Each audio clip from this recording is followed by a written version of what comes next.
right, let's go ahead and start. It's about 7:03 according to my phone. So let's go ahead and start with getting, here we are. Let's go ahead and call this meeting to order. Welcome to the City Council regular session of September 14th, 2021. Can we go ahead and start with, let's go ahead and start with roll call. Mayor Bagley. Here. Councilmembers Christensen. Councilmember Hidalgo-Fahring. Here. Councilmember Martin. Here. Councilmember Peck. Here. Councilmember Rodriguez. Here. Councilmember Waters. Here. Mayor, you have a quorum. All right, let's say the pledge. I pledge allegiance to the flag of the United States of America and to the republic for which it stands, one nation, under God, indivisible, with liberty and justice for all.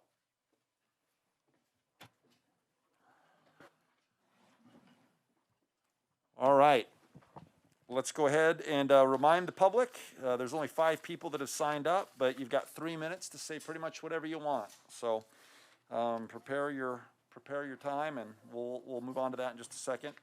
Approval of minutes. Do I have a motion to approve the August 24th, 2021 regular session minutes?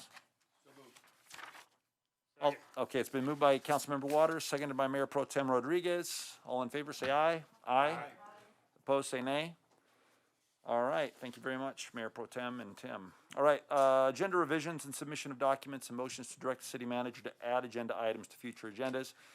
My understanding is there's plenty of people here that have things to say. And before we do that, I just want to make an announcement of all the people. If anybody follows the news or you know me, I hate the mask, but I'm wearing it because it's the law. It's Boulder County has asked us to wear them. And so I'm setting an example, and I would ask that anybody in the audience would do that as well. There is an exemption for those people who cannot medically tolerate a face mask, obviously on your best behavior, or we can't check. We're not going to check, but I would ask that people comply with the order. All right, let's go ahead and go with. Let's start with you, Councilmember Hidalgo-Fahring. Oh, okay. Thank you, Mayor. So I don't know how many folks got a call from our superintendent of St. Vrain Valley Schools. No? I did. So you did, okay. So, and I had spoke to Harold briefly about this, and Joni as well, about the quiet zones. And so as far as the relationship with the school, how it affects the school district is the elementary school, Columbine Elementary. And so, I know a lot of it is out of our jurisdiction, what, belongs to railroad, regulations that they have to follow. But I would like to add to a future agenda item, and probably, Harold had suggested, and I like that, the CIP, to look at, to get an update on the quiet zones. And really, I'd like to see, what the timeline is for projects in the future, what we could be looking for. So folks, in those neighborhoods, in that area, in the school, when they can start preparing for changes.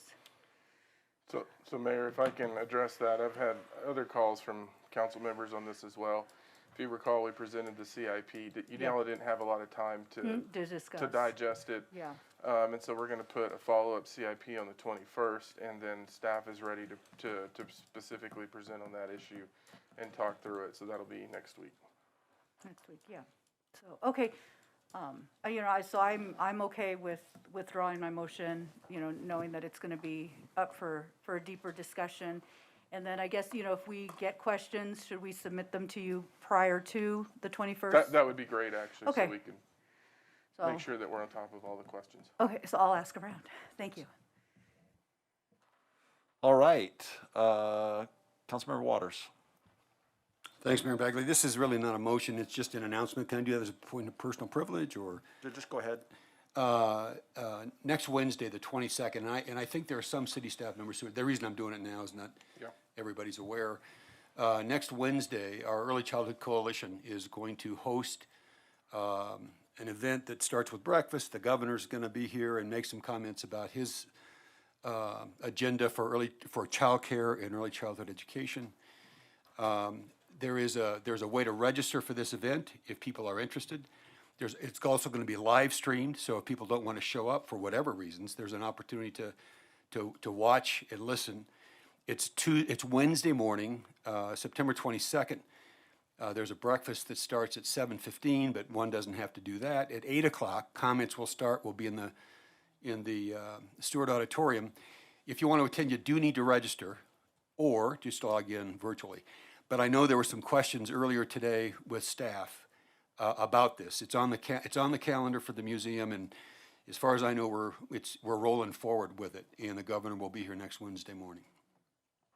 All right, thanks, Dr. Waters. All right, Councilmember Peck? Thank you, Mayor Bagley. I am going to move to postpone the rental license and inspection discussion until the first quarter of 2022, which is probably around March. So that's my motion.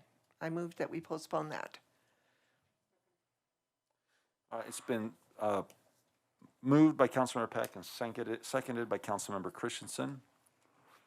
Is there debate on this issue? Raise your hands if you want to discuss it. I would I'm just sorry. like to explain why I'm doing this. Sure. If Floor's that's yours. okay. Uh-huh. I have been talking to our BIPOC and Latino population, and I've learned a lot about what's going on with our rentals, from both sides of the issue. And I think it's worth a healthy discussion by council to make sure that we do it right, or do we do it at all? And we need, I think, to dive deeper into the subject, and because there are issues on both sides. And I was very happy to have this discussion with the different populations. So it's too soon to make any kind of a motion on this or a decision on it now. So that's why I would like to postpone it. All right, anybody else? Yes. Councilmember Waters, hold on 1 second. Do you have, and Councilmember Christensen hasn't said anything yet, and then we'll go over here. Go ahead. Yes, I firmly believe that we need both licensing and inspections. I have talked to people throughout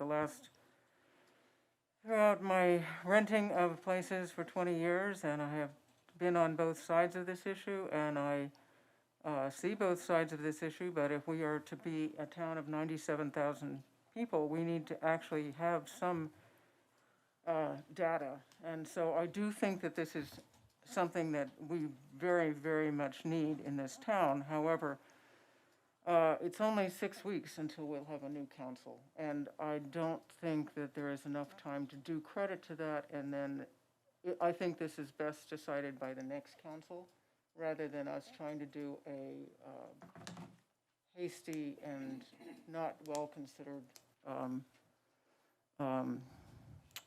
reading of this. And so, yes, I think this should be put off until there's a new council and they've got their legs under them, and then they can decide whether to do this. But I am very much in favor of anything having to do with health and safety, such as restaurants, places where people live, and any other issue having to do with the health and safety of Longmont citizens needs to have licenses and inspections, just like restaurants.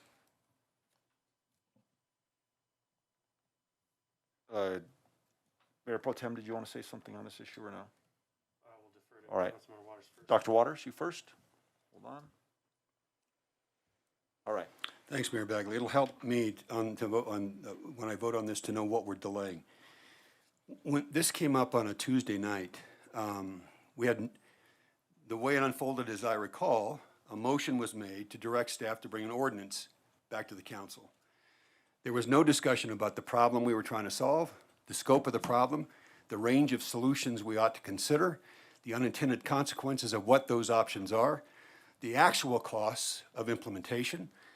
This was in a virtual conversation, or a virtual meeting. I remember asking Susan Spalding for her perspective. We had zero input from staff other than her response to my question. In spite of that, a majority of this council gave direction to staff to bring an ordinance back, which didn't make sense then. It doesn't make any more sense tonight. So, if we're going to have a serious conversation about whatever problem we're trying to solve, the range of options, whether or not ordinances are needed, what they cost, what the implications are, what are the alternatives we ought to be considering, that's a conversation I'd be all over. But if it's just delaying bringing an ordinance back, I'm going to vote no, because I don't think it ought to be an ordinance until we decide we need an ordinance. Mayor Pro Tem? Thank you, Mayor Bagley. I think I appreciate the comments from both sides on this concept, and I hear logic in both sides. I would say that, point of clarification, staff has already asked for an extension in the sense that they did not feel that the survey was satisfactory as far as bringing data to the council concerning the subject of rental licensing, as well as also having spoken to various council members and City Manager Harold Dominguez about possible alternatives. And so to me, it's a bit of chicken and the egg concept, in the sense that we could bring an ordinance and then work it, or we could do the study session example of process where we talk about it before the ordinance is brought. Either way, I think it's some serious sausage making, if you will. And I don't see any reason that this will even come back to council based on the fact that staff has already requested a delay to gather more information until, a date certain. And so I'd like to hear from staff as far as the proposed timeline based on their request for a delay for further information gathering. Mayor Bagley. No, one second.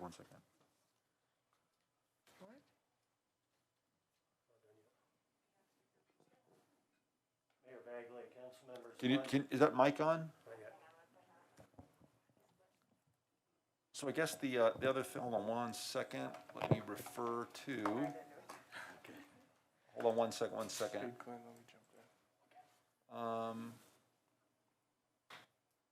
on. All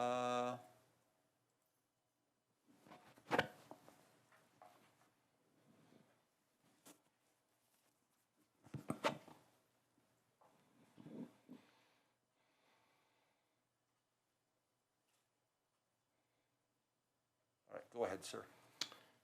So Mayor, I think I'll jump in on this, and I think when the motion was made, there was some, as part of that is to bring it back as quickly as possible. So at that point, that was the time frame that we were working on in terms of trying to move through this very quickly to answer your question.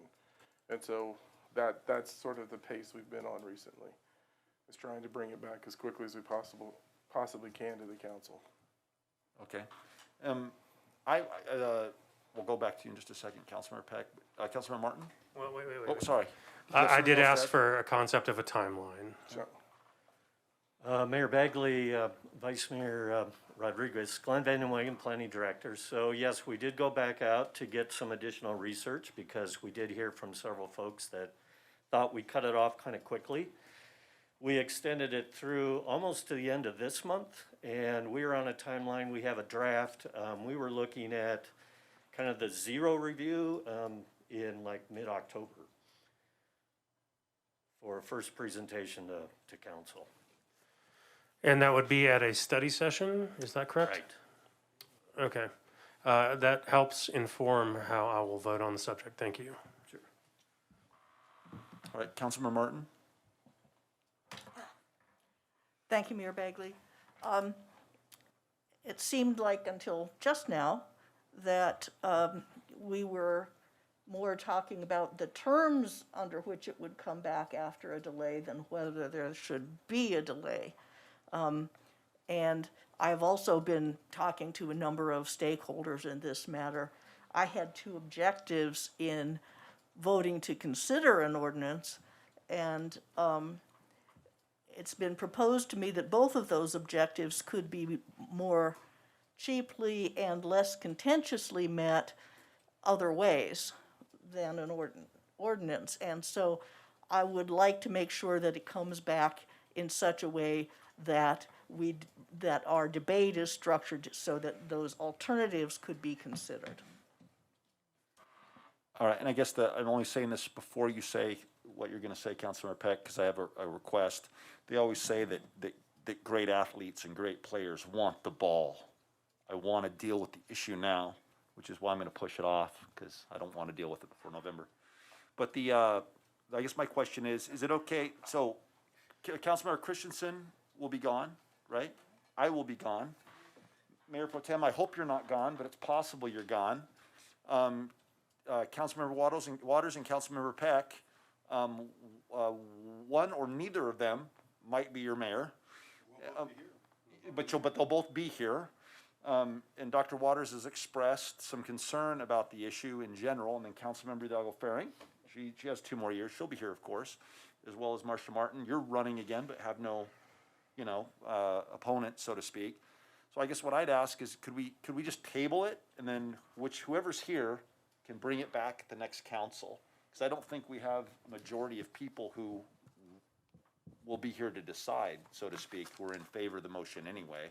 But that way, it's just, we're not setting the table for a new council, and if you're here, Councilmember Peck, you can always bring it up then. That's what I'd request. Okay, go ahead. Councilmember Peck.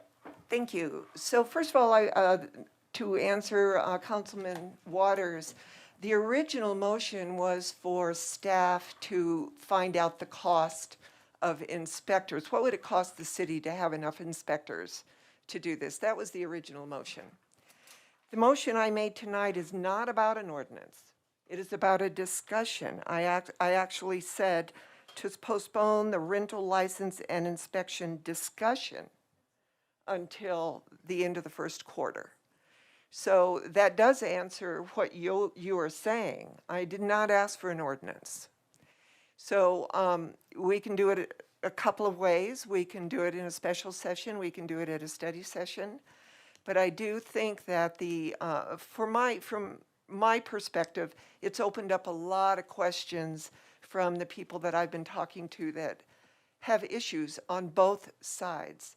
And I've been hearing it for 6 years, though. This isn't something new at all. It's just it's just what has not been brought to council before. So that was my motion, to have a discussion, council to have it.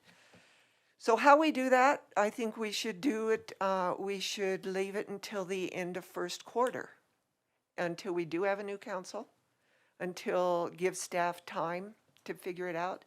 I think it's fine if Glenn would like to bring back what he's researched now, but not to make a decision upon that information. But Glenn, if you want to hold off, it's fine with me too. And that's what the vote is for, is to postpone this, but I do want to have the discussion. So with that, I call the vote. All right, so I guess, so you want to repeat the motion? You want to restate your motion? So my motion was, I move to postpone the rental license and inspection discussion until the end of the first quarter of 2022. Would you say until at least the end of the first quarter? No, because I know what happens when you table things. They get lost in the ether and they never come back. All right. So, no, I want a motion to stand. All right, I'm going to vote against it only because I think it's inappropriate to be setting up things for the next council. But let's go ahead and vote. All right, or did somebody sneak in? Okay, nope. Let's go ahead and vote. Let's go ahead and get the voting tabulation up.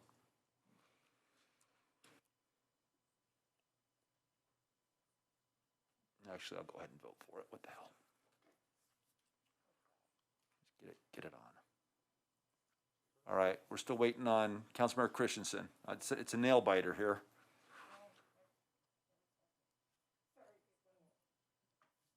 All right, what's the voting result here? Yeah, I don't know. I think so. It's all 4. All right, the vote carries unanimously. All right, good luck to the next council dealing with that issue. All right, Councilmember Rodriguez. Thank you, Mayor Bagley. My motion is to add an agenda item to direct staff to bring forth a proposal to impose a historic overlay district over the historic East Side neighborhood and historic West Side neighborhoods in the city of Longmont. All right, it's been moved and seconded. The motion was made by Councilmember Rodriguez and seconded by Councilmember Peck. Councilmember Martin. I would like to ask the Mayor Pro Tem what the objective of doing so would be.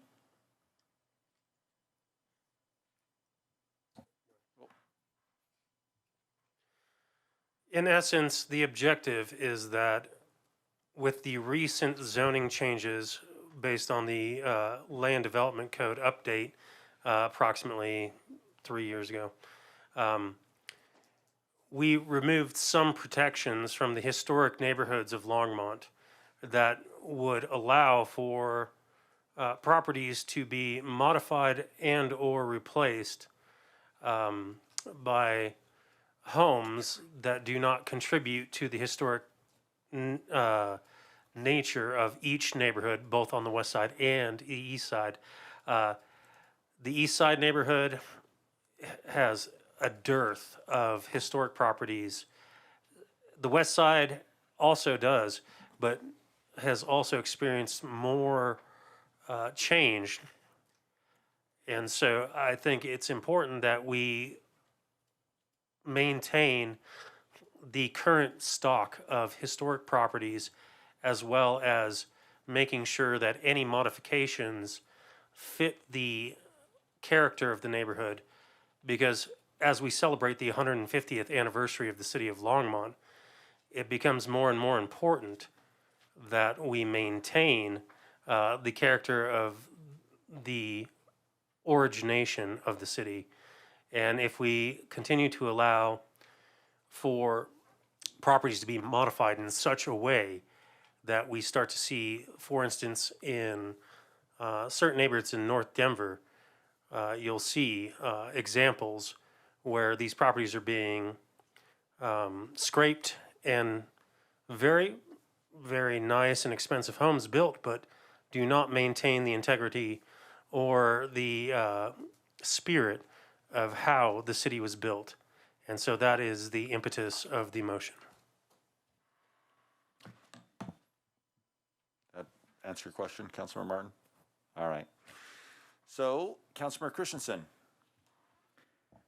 Thank you, Mayor Bagley. I would also like to point out that this is not something new. This is something that they had removed. They once had, and it was removed when we changed the land code. And they were told that it would be restored, but it hasn't been.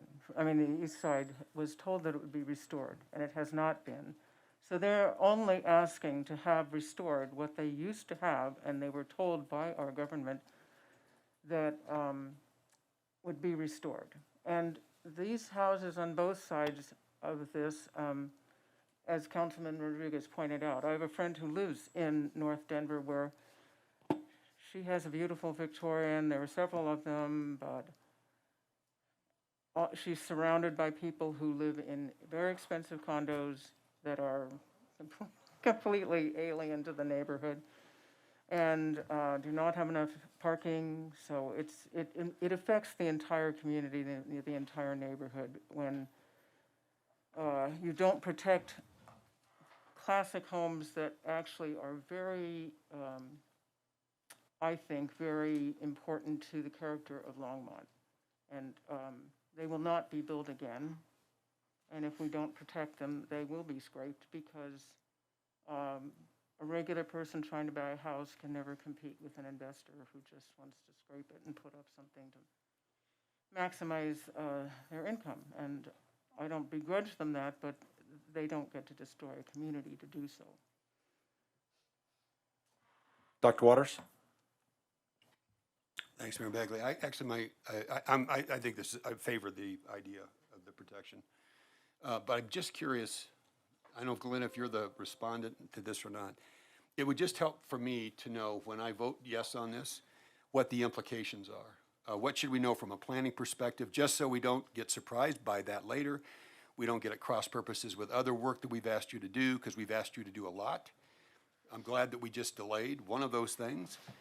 There are other things we've asked, so what are the implications of this?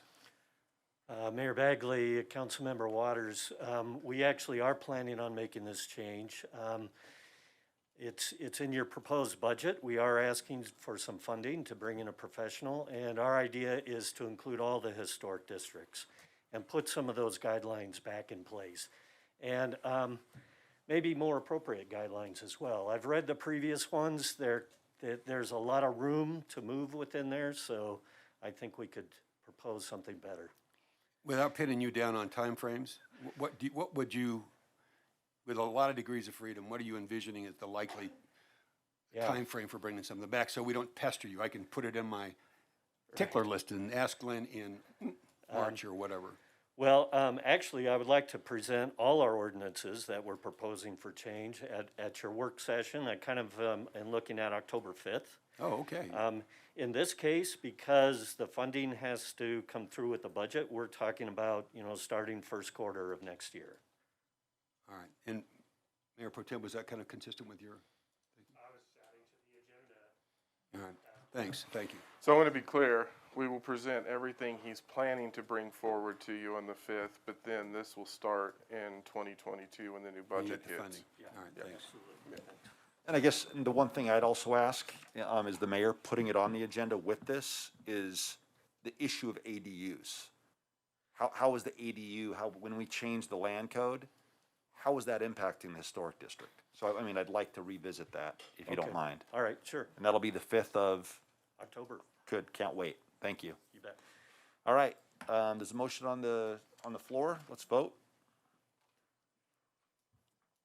All in favor, say aye. Aye. Opposed, say nay. All right, the motion carries unanimously. All right, let's go ahead. Anybody else? Councilmember Christensen? Yes. Just a minute, I have to.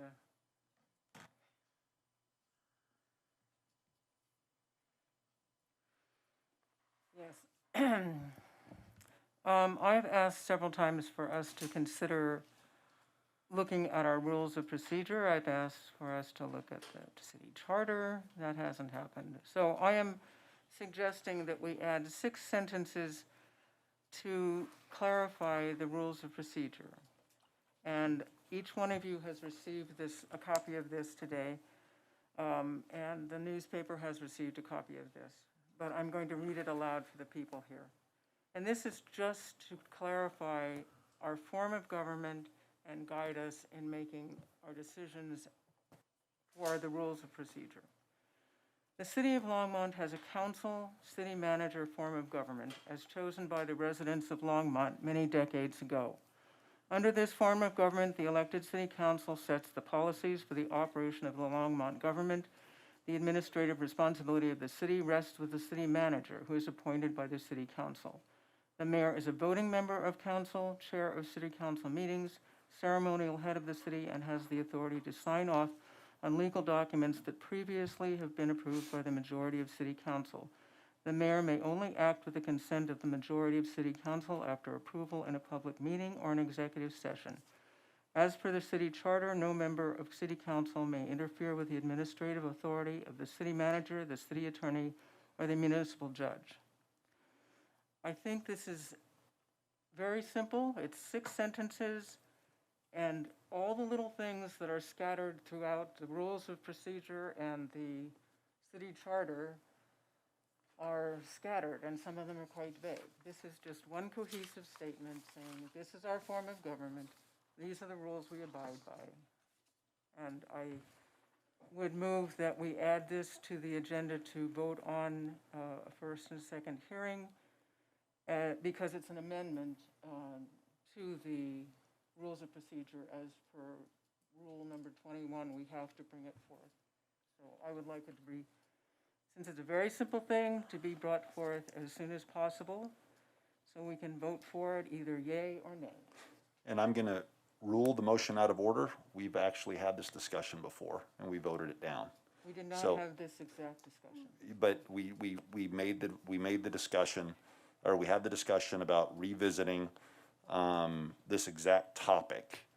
And we can, and it's inappropriate to keep bringing back once you've either made a motion and it died for lack of second, or it's been voted down. This So- is not, Chair's made a decision, but guess what? November 8th of next year, people can go nuts and do whatever they want. So do I let's, have an appeal? I don't know. Well, someone could appeal this. All right, we're gonna move on. Let's go ahead and go on to city manager's report, update on COVID-19. Mayor, Council, instead of the normal presentation, I know there were some data issues that were occurring between the state and the county system. And so I'm gonna actually utilize the website, which has the most up-to-date information on this. As you normally see, this is really what it looks like in terms of the number of Boulder County residents who are newly reporting as testing positive for COVID. And you can see we hit a peak and we're continuing. Looks like we're trending down, but as we were earlier on in the COVID world, I think we're all waiting to see what's coming in the next few days. This actually is a look at the positivity rate in terms of what we're seeing. So that's, 4.5%. Again, if you look at where we were in June, I think that really kind of talks about or shows you what was happening within all of our communities. And the good news about this graph, if you remember this graph the last time we were in the council chambers and I showed you this information, a lot of these things are still moving up, and you're starting to see those come down now. What's interesting, if you remember, we were talking a lot about the cases that we were seeing in younger children. One of the things that they did talk about in the admin meeting today, and I got some additional information, is, really when we look at the performance of Boulder Valley School District and the St. Vrain Valley School District, it's doing really well compared to many of the school districts that haven't put in other restrictions. And so they are seeing, in some cases, outbreaks in other school districts, and the case numbers tend to be pretty low in Boulder County, and I think that's attributable to how both school districts approach this situation. Again, the 7-day average, this is a good thing. As we continue to see this as we see this trending down, we hope we stay in this direction. And then, unfortunately, we have seen more deaths recently as we have been moving forward. When you look at the breakdown of the cases, this is an interesting one to look at in terms of Longmont. So we were 24, upwards of 37. Now we're 41% of the cases in the county. And this is a breakdown by city. In terms of, and again, I really highlight this, and every time I say this is a work of the cultural brokers. If you remember where we were in terms of the overrepresentation of our Hispanic and Latinx population in this, and where we are now, that's a lot of work that was been done by a lot of people to really focus conversations and work with different population sets. At the end of the day, I think this is what everyone's watching, and you can see that where we were from a hospital perspective, and what that looks like. The light pink line is the Denver metro area. Boulder is the red line. Boulder always tends to perform better than the metro area and most of the counties. But we can see where, there's this uptick where it's bouncing around. But if you remember when the governor said his orders, this was the line that they established where they said, if we cross this, we'll look at new orders. And let me do this again, just refresh. And what's interesting is how quickly the hospital usage was moving in the broader metro area. And so that's what everybody's been looking at in terms of taking actions. What was interesting is different counties are doing different things. Obviously, the masking order in Boulder County, I know that Denver has been more aggressive in terms of requiring vaccines for other employers. And so you're seeing different approaches by different counties as we move forward. I think there's one other county in Colorado that has implemented the masking requirement. That was a question that I had earlier. And so we'll continue to let you all know what's happening in other counties. The other thing that we're watching, and you may remember this, and I've got to see how I drive this. This is our wastewater work that we've been doing in our wastewater system. And you can see where we were in June, and then in terms of the numbers that we were starting to see as we were moving forward, you can see how this continued to trend upward. And then you can see how the cases move along with this. The data analysis that Roberto and his group and has really been doing on this is really starting to get pretty fine-tuned. And so we talked about the leading indicator. So you can obviously see at this point, this is where when we were seeing the case numbers and what we were seeing in the wastewater data, it was really kind of concerning to us. Now it's dropped, but when you look at this, it's looks like it may start trending upward again. And so we know that when we see these high points here, what we're going to see, what we're going to tend to see in terms of cases coming at us within a week or so. So we're still paying a lot of attention to the wastewater data. The wastewater data is also confirming what we're seeing in the testing results, that most of the cases actually of COVID are now the Delta variant here. The other thing that I'm starting to pay attention to, and I think our partners at the county health department and I don't know if it's MU or MU or whatever it is, but I know there's a lot of attention placed on that in terms of what is that really going to mean and what's going to happen there. Again, kind of talking about what we're seeing. We are fortunate to be in Colorado in terms of our hospital capacity. I have seen and I have friends and relatives in other states that it is a much different experience in terms of if they need medical treatment. And so while our hospital usage is going up, we're not seeing the same thing here in Colorado that people I know are experiencing in other states. And I think that's what's our focus right now. You heard me say this, managed hospital capacity is the big thing that I think everyone's talking about. That's been at the forefront of the conversation from the beginning. Be happy to answer any questions.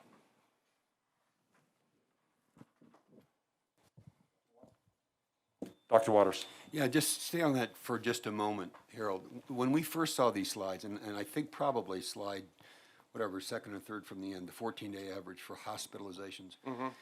The blue line, I think, was then, and probably still is, number of ICU beds, at least as one measure of capacity.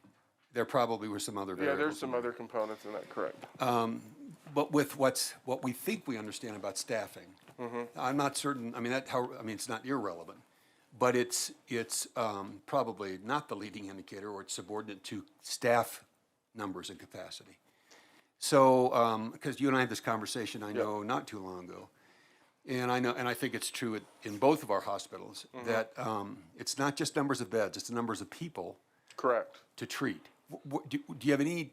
If what we saw was beds, do you have any information on staffing and staff capacity? Or no, I don't have anything in a graphical format like this. What I can tell you is working with our public safety team. A couple of weeks ago, when I see things like emergency rooms are going on diversion from our fire and EMS response, when we started seeing that, asking questions, that was actually probably driven by a staffing issue. And so I mentioned this to council before. I think there's two things now coming into play in all of these conversations. Beds, but then staffing is a component for many of our medical systems. Well, nationwide, everyone's facing this crisis, but we're seeing it locally, and that's when we tend to see folks go on diversion because they just can't absorb any input coming into their emergency rooms, and that is a staffing issue in most cases. So my concern is that whether it's people in the room tonight or, if whoever's watching a live stream or watches this later looks at that graph and it looks like numbers are going down, and, in Boulder County we have plenty of capacity because of beds.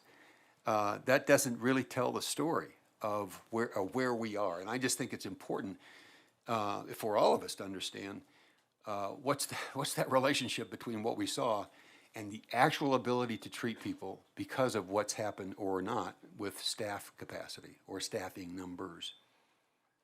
Yeah, and I think so if you remember the slide deck that we normally gets a little more granular in that. It does not have the staffing component, but I can reach out to Tina and Lonnie and get a sense of what's happening from a staffing perspective. I just think that's a really important bit of additional information. Okay, we'll have that. We'll bring it back. Mayor Pro Tem Rodriguez. Thank you, Mayor Bagley. So as we know, the Delta variant is more contagious and spreads faster than the original variant. So my question is kind of a critical mass question, in the sense that as fast as the rate of spread is for the Delta variant, do we have any kind of projection that, say, within a certain number of months, all the unvaccinated people will have contracted COVID at one point or another? As you know, there were certain countries that were kind of banking on that concept of herd immunity. And considering the variant is that much more, spreadable, if you will, do we actually see a time frame where everybody's either going to get it or they're vaccinated, or the breakthrough cases included, where there will be a sense of herd immunity in that concept? Have any of the epidemiologists through either Boulder County Public Health or CDPHE talked about that concept? I have not been made aware of that, and actually, at this point, I would be in the deep end of the pool in this one and way outside of my expertise. But what I can do is work with our county health department and see if they have anything, or we also have some connections into some of the larger medical systems to see what they have. Because I'm just assuming that we probably reached a level where those who are willing to be vaccinated have been vaccinated, and those who are unwilling to be vaccinated are not going to, unless forced, which I don't think, many people are really for, regardless of what side of the argument you're on. And so, knowing that there's a certain amount of immunity possessed by those who have been infected and recovered, I just feel that we're probably getting to a point where we might be able to get that information, where we see how many folks have, how close we are to herd immunity, if you will. Okay. Yep, we'll look into it, have someone come back. All right, thanks for the update, Harold. All right, let's go on to special report, let's go on to special reports and presentations, an update on the Omni evaluation of Rewind and community restorative justice.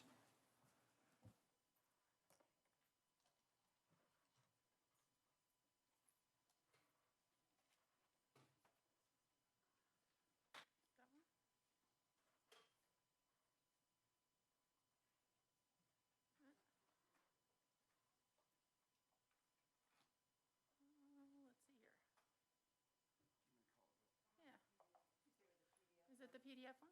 Yep, might be the PDF one. Oh, perfect.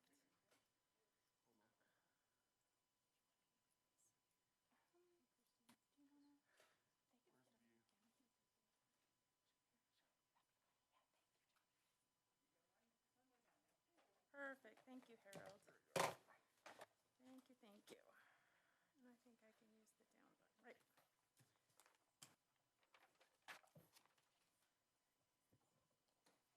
Good evening, Mayor Bagley and members of Longmont City Council. I'm Christina Pacheco, Children, Youth, and Families Division Manager in the Community Service Department.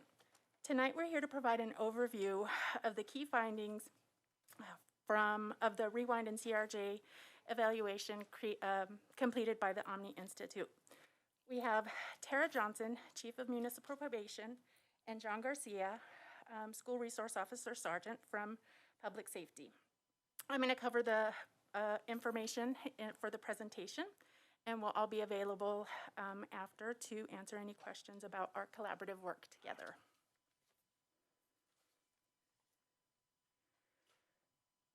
We want to provide an overview of Omni's work, our response to their recommendations, and provide a picture of our path forward. We'll start with Omni's approach.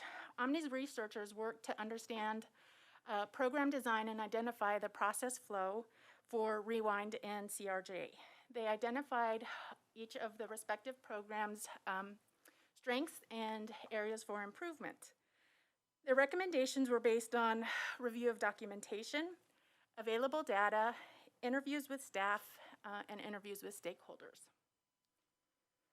With regards to community restorative justice, CRJ, some of the specific recommendations were around program policies and protocols and program data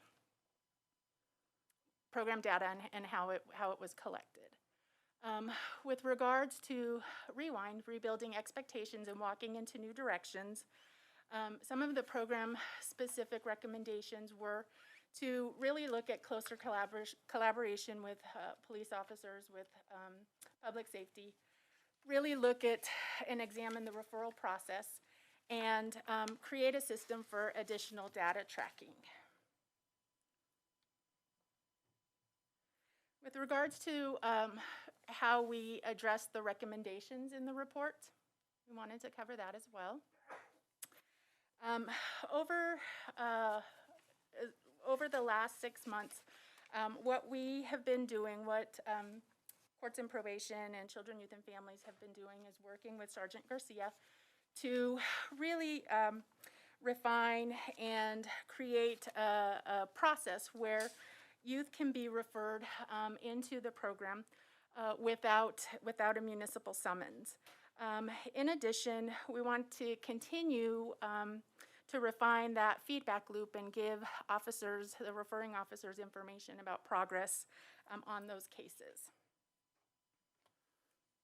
We also have looked at our continuum of services and really aligned them from prevention to intervention. So if we have a youth come in without a summons, that gives us really the opportunity to do some prevention work to really create that speed bump, if you will, so they don't move forward in the system.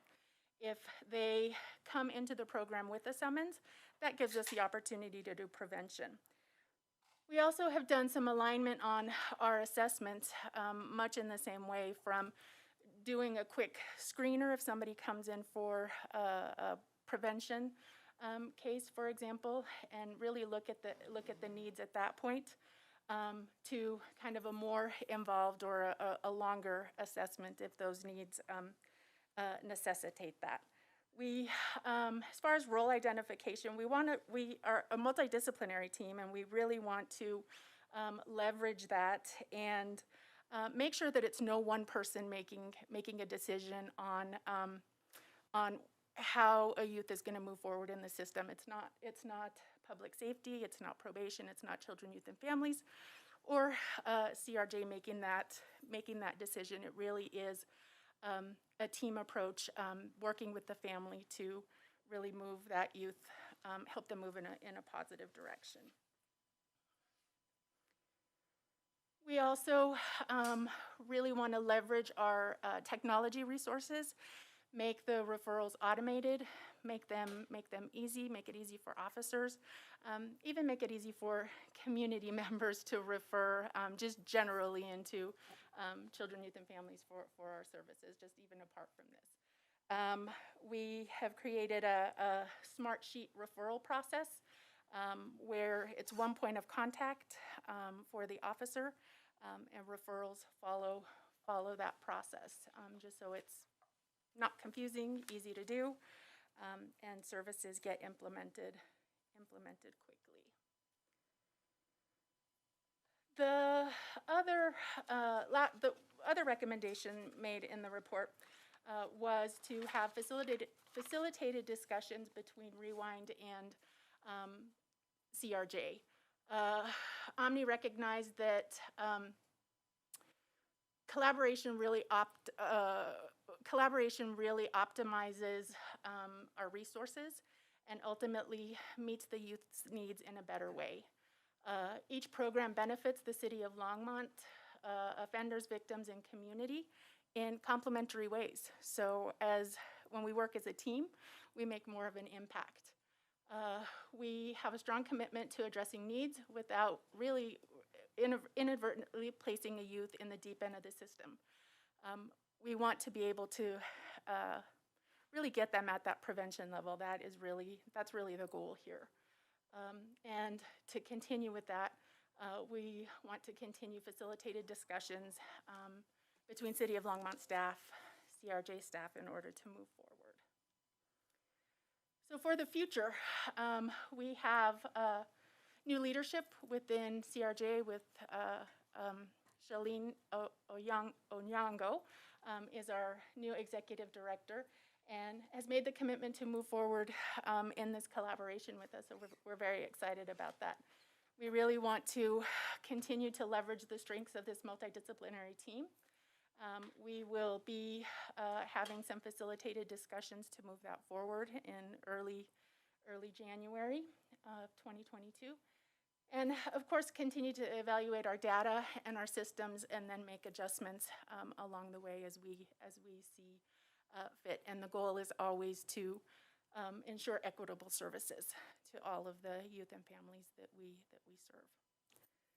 So with that, that concludes the presentation that we have, the overview, and we're all here to answer questions if there are any. Councilmember Hidalgo-Fahring.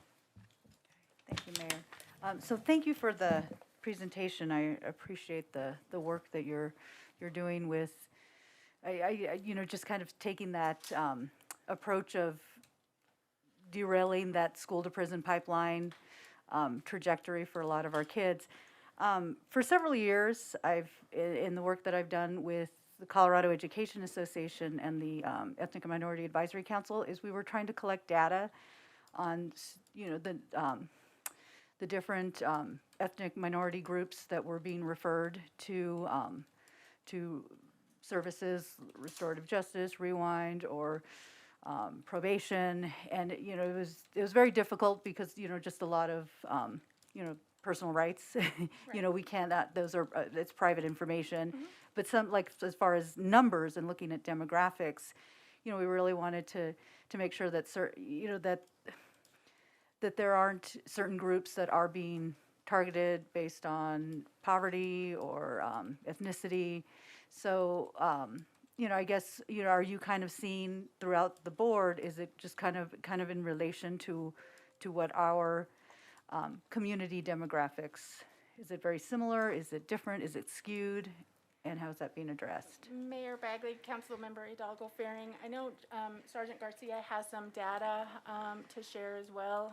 We do also just overall track information on racial and ethnic disparities. Mm-hmm. And if you want to talk about the data that you have, we can see if that answers your question. Okay, thank you. All right, and I guess my question is, do you have a presentation as well, officer, or just? Answer go my ahead. question. Sorry, go ahead. So we just created a new data collection system based off kind of the presentation that I gave earlier in the year. I recognize that the way we were collecting data at that current time, because I just came to the unit in January, just wasn't sufficient. Mm-hmm. And so we just created a new data collection system that we've implemented at the start of the school year. So we're very early into it. With that, it's going to track all the contacts pretty much that we're having with students on a daily basis. So positive contacts, negative contacts, but again, also a lot of the data that you were questioning there as far as just the demographics. So that I get that data on a daily basis, and so I can provide that to you all at any time that you really want. Okay. And so, but yes, kind of like Christina was talking about here is one thing we're trying to do that we're moving forward with the program that she mentioned is to create a pre-file system and a one point of entry. Mm-hmm. And so that every kid gets the same opportunity. I mean, obviously there's certain laws where we're mandated to make arrests or that type of thing.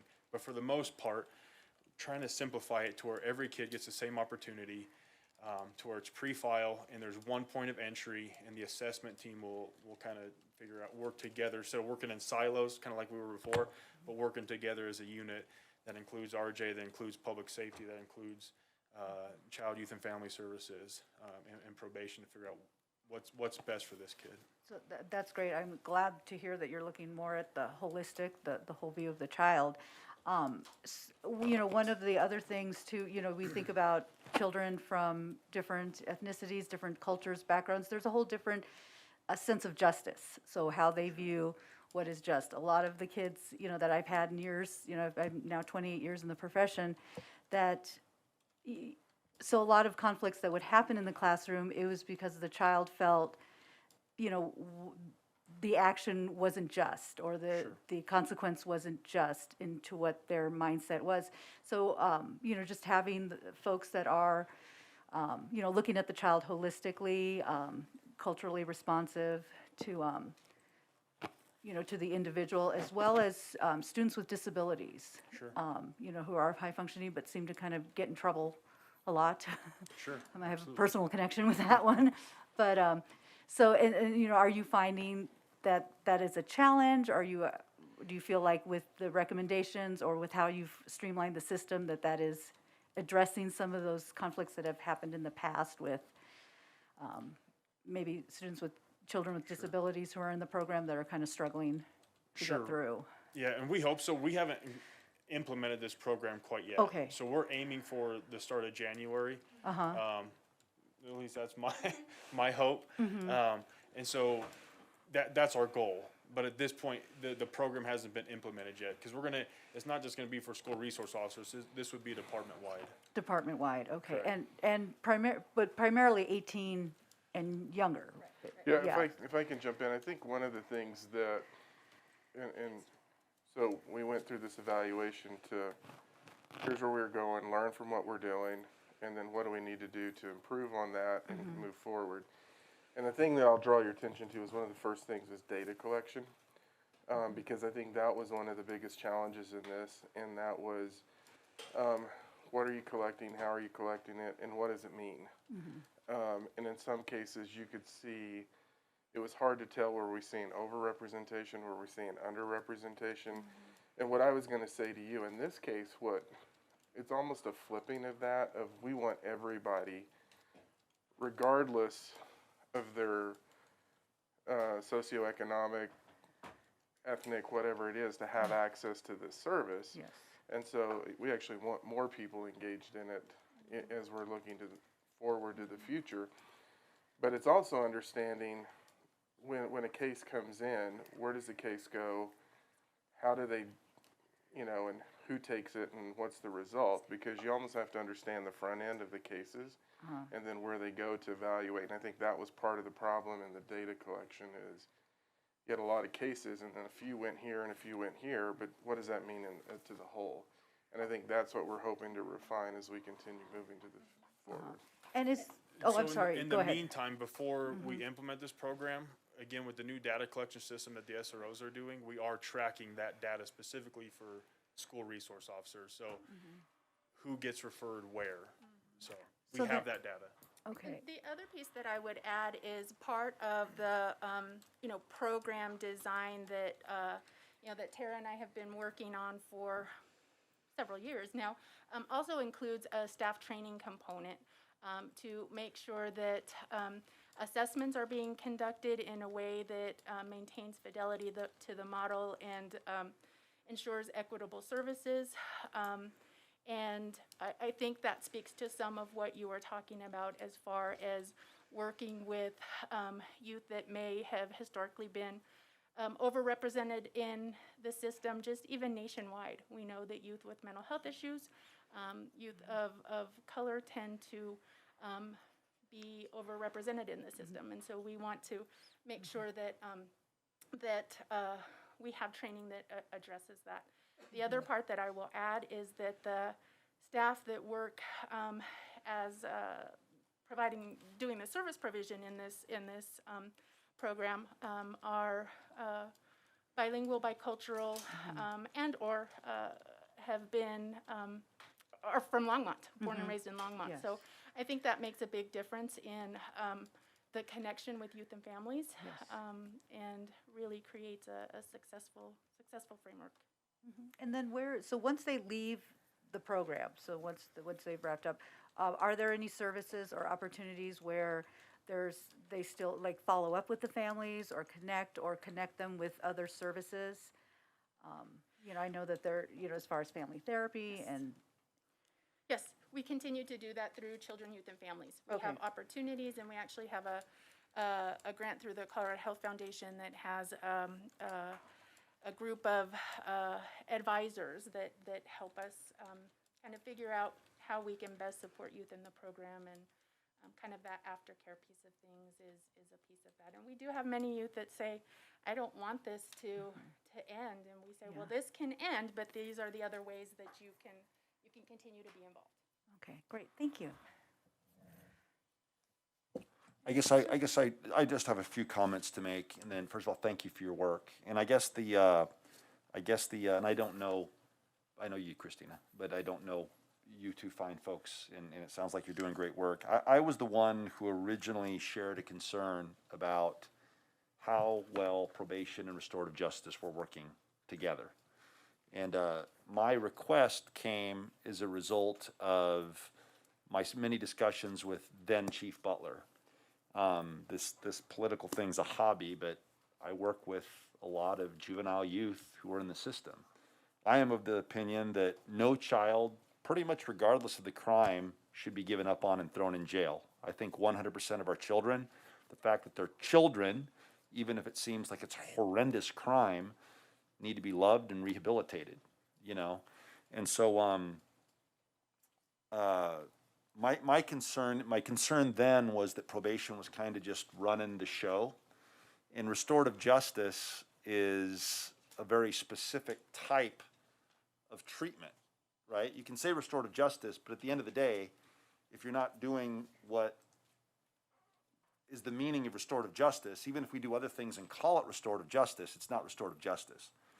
And I've only got 2 months left, and I know that, but I'm concerned that, for example, I'm still concerned, I still have the same concerns.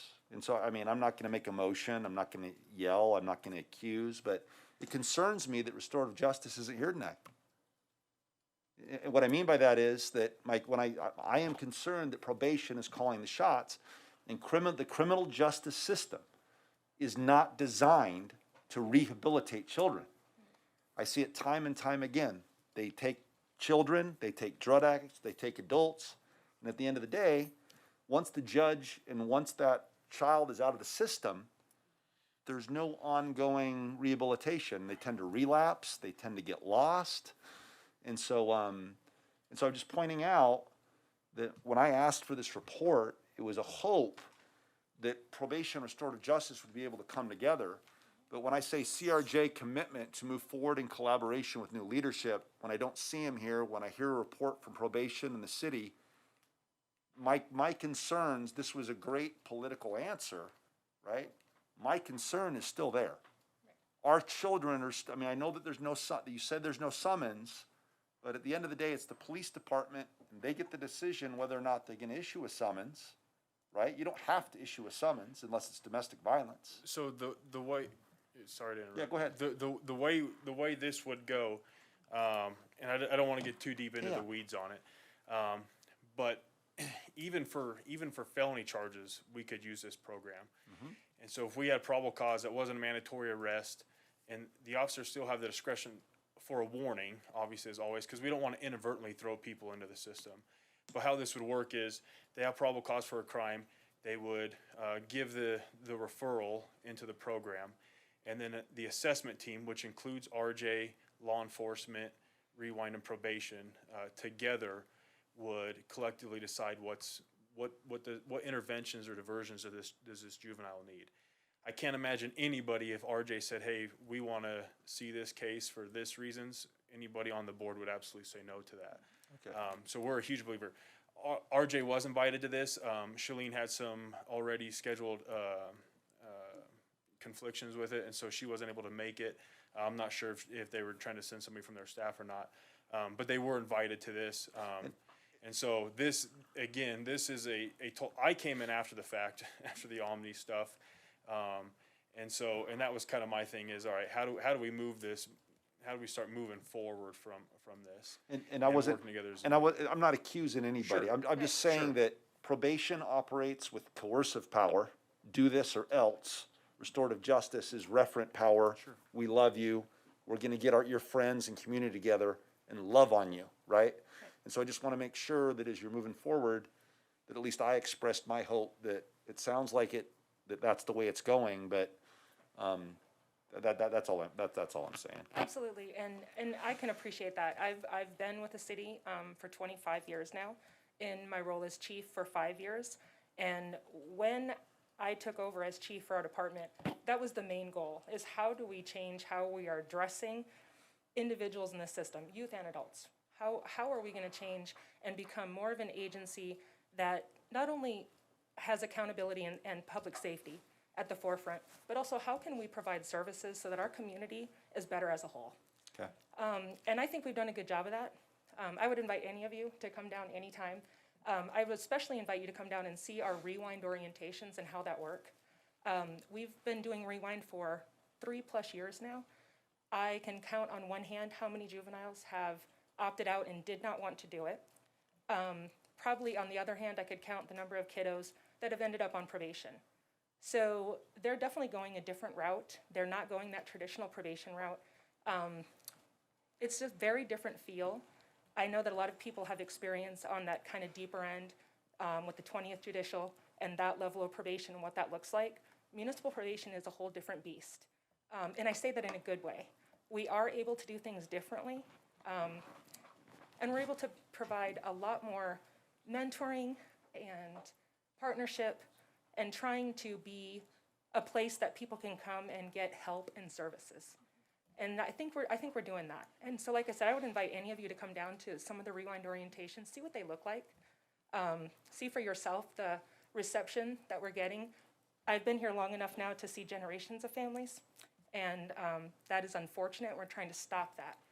And to see families come in that are now parents, and they come in and they're not happy to be there, and they've had bad experiences. And to have them leave, and they're hugging and saying thank you so much, and they're coming back to see us. They have no reason to come back, and they're coming back just to say hi and to say, hey, look, I graduated, or hey, I got into college. And that, to me, that's a good sign of people feeling that they matter and that they want to show us that they are being successful. And so on that note, I don't know if you have any other questions. Yeah. I would say also, in addition to just add a piece to this, through this process and this framework, we anticipate that more individuals will actually receive restorative justice services. Absolutely. Okay. So I guess my question is, I mean, the real concern for me isn't a kid who gets a municipal infraction, right? My concern is they're at county or district court level. Is municipal probation and the way that restorative justice is working, you're saying, which I'd love to hear, the police department has the option to divert those kids from prosecution with the DA and get them into restorative. That's what this process is going to allow us to do. Good, that's what I'd love to That we hear. will be able to see a larger amount of summonses that would have been a juvenile court referral or an arrest. It's going to be able to come through us through a simple paper referral. And, Cool. And I think if to your point on this, and hold yourself on this, if we do it right and rewind goes where we want it to, you don't have a probation department. You have a rewind department that Right. and so you're completely moved. So the goal is, anytime you do this, is to move from here to here. Okay, cool, good. Sounds like we're all on the same page then. Councilmember Waters. Oh, hold on. Councilmember Waters. Thanks, Mayor Bagley. Just not about the substance, but about the process. It's fun to hear what you're sharing, and I assume that some of what you've described as process and protocol going forward, reporting formats and data collection protocols, and the kind of data you're collecting, is a result of bringing in the evaluation team that you brought in. How much of what you've just described would you be proceeding with into 2022 were it not for the external evaluator to come in, take a look, provide the kind of insights and feedback that you received? Well, I can speak for us. Christina and I and John, we all have a very healthy respect for restorative justice and the effects that it can have. And so even if this hadn't have come through, we were all exploring how can we then train our own staff to provide restorative justice in the right way. Not just a restorative conversation, but true restorative justice. So we were moving forward towards that goal. I think that the Omni report, though, did just kind of give that support of like, together you guys are better. It's a much more productive process if we're all working together. Yeah. And if I can see from a high level, seeing the Omni report and seeing the conversations, I think it was likely we would have gotten there. Right. We wouldn't have got there as quickly. Right. I mean, what that analysis gives you is it gives you a very clear path where you can move very quickly. And so instead of kind of meandering through it, they point you and they say, here's what you need to do, and you can go fast versus learning through it, which Right. takes a longer So period just of time. two observations. One is, I think what you're describing is the value of bringing in an external evaluator from time to time, right? Fresh eyes, no investments other than to try to get to, whatever the truth of the experience is.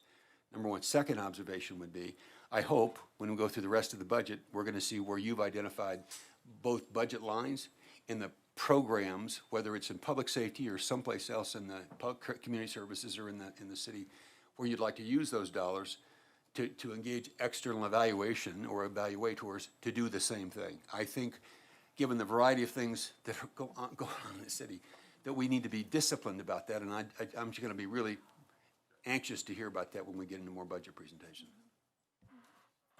All right, thank you very much. Great report. Thank you for your work in the community. It's awesome. What school are you at? I supervise SROs. Oh, Well, we're short. I know how that goes. Yeah. I'm in the schools too much right now. All right. Well, thank you. Thank you. And I apologize in advance for my 3 teenage boys. Good luck with that. All right, let's go ahead. Let's just take a 5-minute break before we go on to first call public invited to be heard, and then we'll go on with first call public invited to be heard.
All right, let's go ahead and get going again.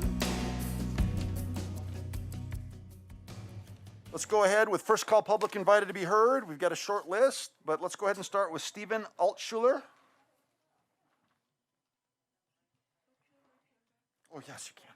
Sorry. I'll dig one up. Yep, go ahead and make sure that red light's on.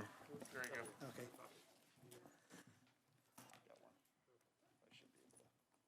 All set? Thank you. I want to start by saying that I really love and respect the police department. However, a few weeks ago, there was an article in the paper about a police officer using someone else's license plates and running up $1,600 in toll fees. If this is true, there's no reason that the Longmont City Council should have spent $1,600 to pay his toll bill.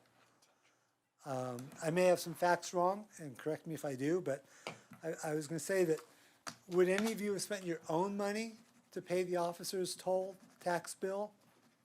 And if it's true that you spent our money, I think that's absolutely wrong. Another police matter, please support our police in their goal to keep hardworking citizens safe and have our courts prosecute criminals, have criminals serve time, stop the no bail mentality that is ruining our country. The main reason for having a Longmont City Council is to protect citizens and to promote business and to protect our constitutional rights. My understanding is that a few years ago, this is a different matter, I apologize. A few years ago, the City Council approved Longmont becoming a sanctuary city. And again, please correct me if I have this wrong. This is beyond stupid if it's true. There's absolutely no reason that anyone, especially an illegal, who then commits another crime, should be allowed to walk away from his crime scot-free. Now, I do agree in the concept of a sanctuary city. I am suggesting that the Longmont City Council endorse Longmont to become a sanctuary city in defense of the Constitution and the Bill of Rights. This would mean that if any bill is passed by local, state, or federal government that restricts or cancels any of our constitutional rights, that bill or law would be invalid and unenforceable in Longmont. Those are my little notes here, but I would like to add, when you were talking about COVID before, back in May, from my understanding again, they stopped talking about the deaths from the Delta variant because they were so low. They talk about cases. Again, my understanding is that the test for the COVID is 80% false positive, and there is no actual test for the Delta variant. So all we should be looking at is either hospital cases or deaths. And both of those are incredibly low. Any deaths are too high, but those are incredibly low. And this whole mask mandate is government overreach, and I've got other words for it, but I think you get the general idea. Thank you. And sir, and actually the press just texted me saying, please don't forget to ask these people their names and addresses. So he's going to probably want to follow up with your comments. So Okay. Could you say your address and your name, please, My for the name record? is Steve Altschuler, and my address is 1555 Taylor Drive. All right, great, thank you. Thank you. And John Fryer, you're watching, but I'll go ahead and screenshot the list, and or I'll take a picture and text it to you. And I'll be glad to talk to anyone anytime. All right, great, thank you. All right. Greg Harris. Sorry, couldn't read that first name for a sec.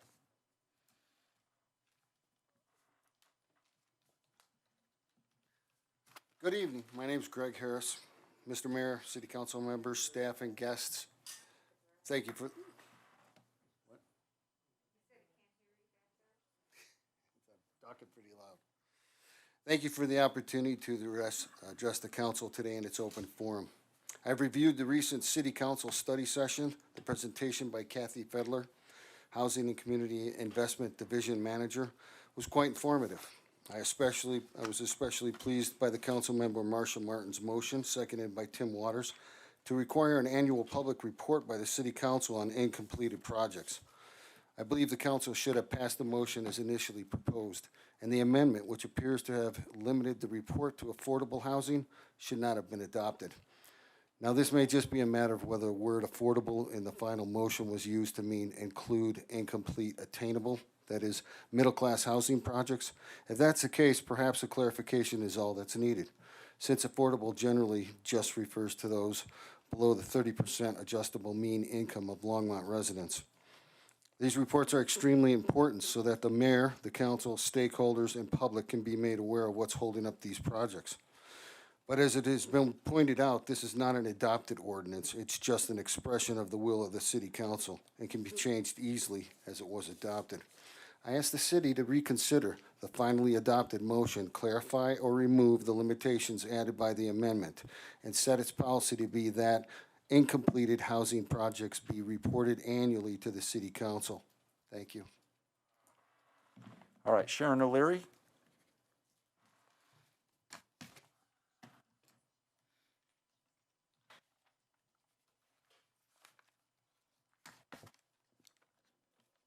Good evening, Mayor Bagley and City Council members. Sharon O'Leary, 534 Emery Street, co-chair of the Historic East Side Neighborhood.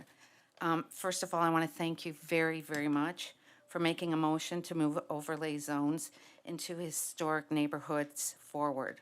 What a grand birthday gift to Longmont and future generations. Second, the great thing about overlay districts is it doesn't change the underlying zoning, but it offers guidelines for additions, garages, and ADUs in the rear. I just want to leave you with two think-abouts. First, the length of time to complete an overlay process. The longer it takes, the more potential for remuddals or exploitation. So we're already out into next year.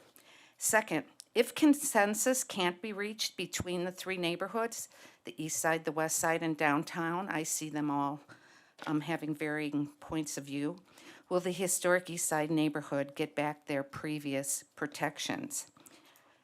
The historic east side neighborhood is unique. We have 30 years of zoning that has protected the cultural and historic heritage of our neighborhood.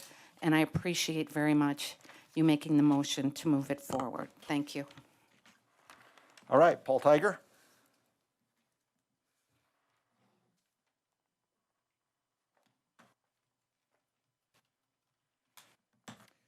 Greetings, members of council. Paul Tiger, 350 Kimbark.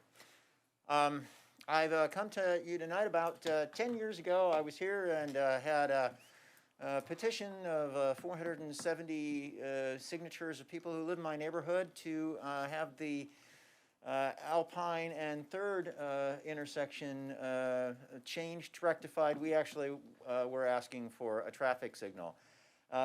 Traffic engineering knows traffic engineering. I know electronics. They made a really nice change at this intersection, and it's really reduced the number of deaths as nil, and so that's great. But what we also have there is still, so 119 used to be 3rd Avenue, but it hasn't been in a really long time. Why do we have 3 55-mile-an-hour speed limit signs on this road? I've, a few years ago, sent some photographs to city management to ask about that. Nothing's been done. It doesn't seem to be moving forward with traffic engineering. They seem to want to justify this, and so when you leave 119 and come onto 3rd Avenue, when you get to the top of the overpass, there's a 55-mile-an-hour speed limit. You accelerate and start coming down, and there's Pace. On the other side of Pace, there's another 55-mile-an-hour speed limit sign. What's going on here? When you're leaving town, as you're going past the Ford dealership, you can see up ahead a 55-mile-an-hour speed limit sign.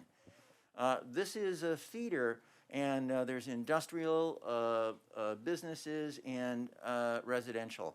I'm asking that we reduce the speed. I think it should be 45. We have another issue there, and that is that since all the lines were painted on the road, we've been waiting for a decade for a crosswalk. We have jobs and workforce crossing this street coming from a residential area and going into Weaver Park. I've seen people there. I've been one of the people who tries to cross.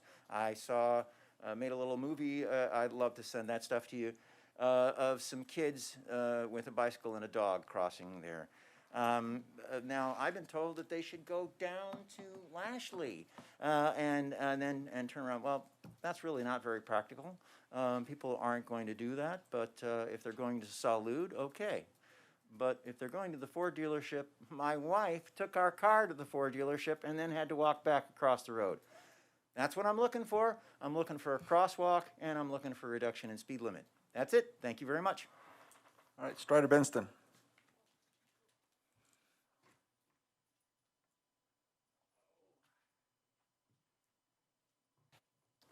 Hey, I'm Strider Benston, 951 West 17th Avenue.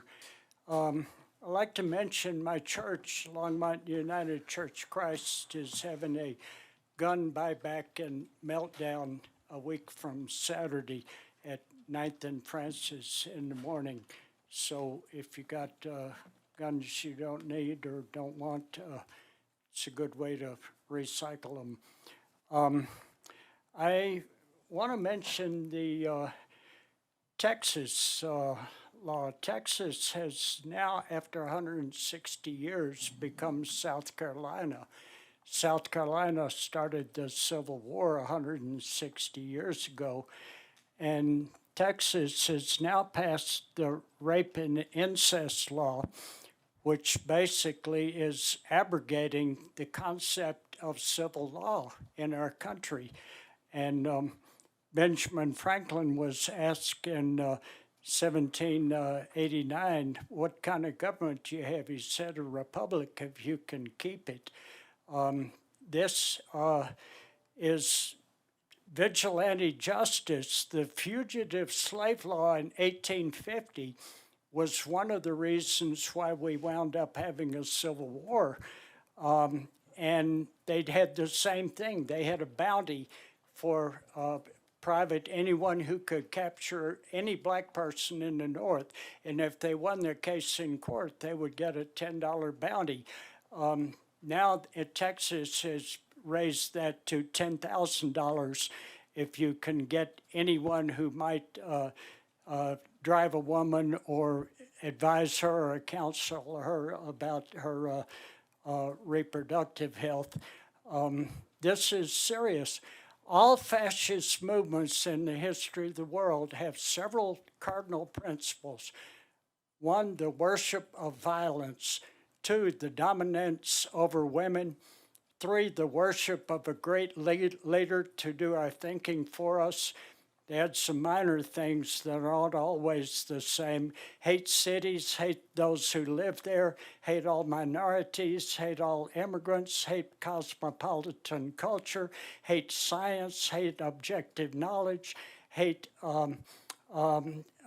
critical thinking and education. But the laws do not apply to the great leader, which our former president claimed to be. There are personal threats of violence against our Secretary of State, Jenna Griswold, and her family. These kind of things are going on all over the place. And if they get this through and keep it in, they're going to be private people assaulting the Civil Rights Act of 1964 and certainly the Voting Rights Act. Thank you, Strider. We appreciate your time. Appreciate it. All right, let's move on. That'll conclude our first call. Public invited to be heard. If you weren't on the list, you can always wait till the end, and there will be another opportunity. Let's go on with the consent agenda. Councilmember Quintana, or sorry, Councilmember, the City Clerk Quintana, can you go ahead and give you a promotion? Just a promotion? All right, go ahead. Thank you, Yeah, Mayor. we did demotion. Ordinance 2021-43 is a bill for an ordinance making additional appropriations for expenses and liabilities of the City of Longmont for the fiscal year beginning January 1st, 2021-44, a bill for an ordinance amending Title 14.32 of the Longmont Municipal Code on rates and regulations governing electric service. Public hearing and second reading scheduled for October 26, 2021. 9C is Ordinance 2021-45, a bill for an ordinance authorizing a farmland lease agreement between the City of Longmont and Scott Schlegel on the Sherwood Open Space property. Public hearing and second reading scheduled for September 28th, 2021. Items 9D are three items, action items in furtherance of the public-private partnership agreement among Diamond G Concrete Company, Costco Wholesale Corporation, and the City of Longmont for development of a Costco membership warehouse facility, affordable housing, and additional commercial retail uses.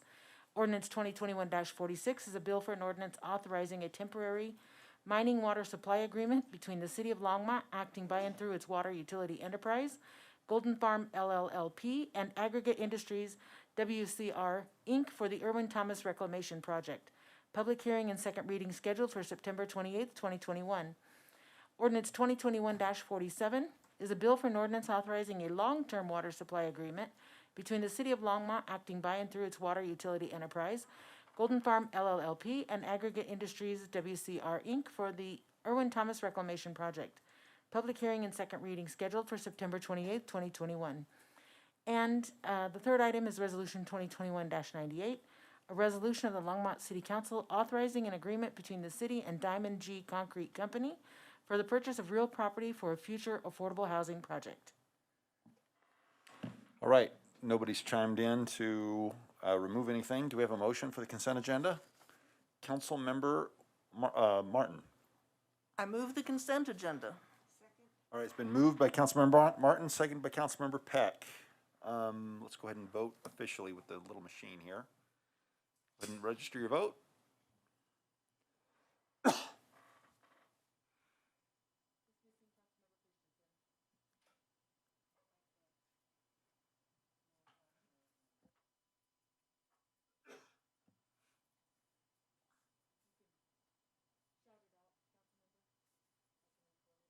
All in favor of the consent agenda, say aye. Aye. Opposed, say nay. All right, the consent agenda passes unanimously. Let's go ahead and move on to ordinances on second reading and public hearings on any matter. Mayor Pro Tem Rodriguez, you asked for a moment. Until after the public is allowed to say their piece. Because we have to have a. Well, I mean, well, I guess unless we, unless we move the whole thing, at which point there's no point of having the discussion. I'd go ahead, I'd ask you go ahead and say what you were gonna say now, we can determine it. All right, Mayor Pro Tem Rodriguez. Thank you very much, Mayor Bagley. So there's been much contention about this specific item, both in the media, and I'm sure all the council members have received a lot of correspondence on the item.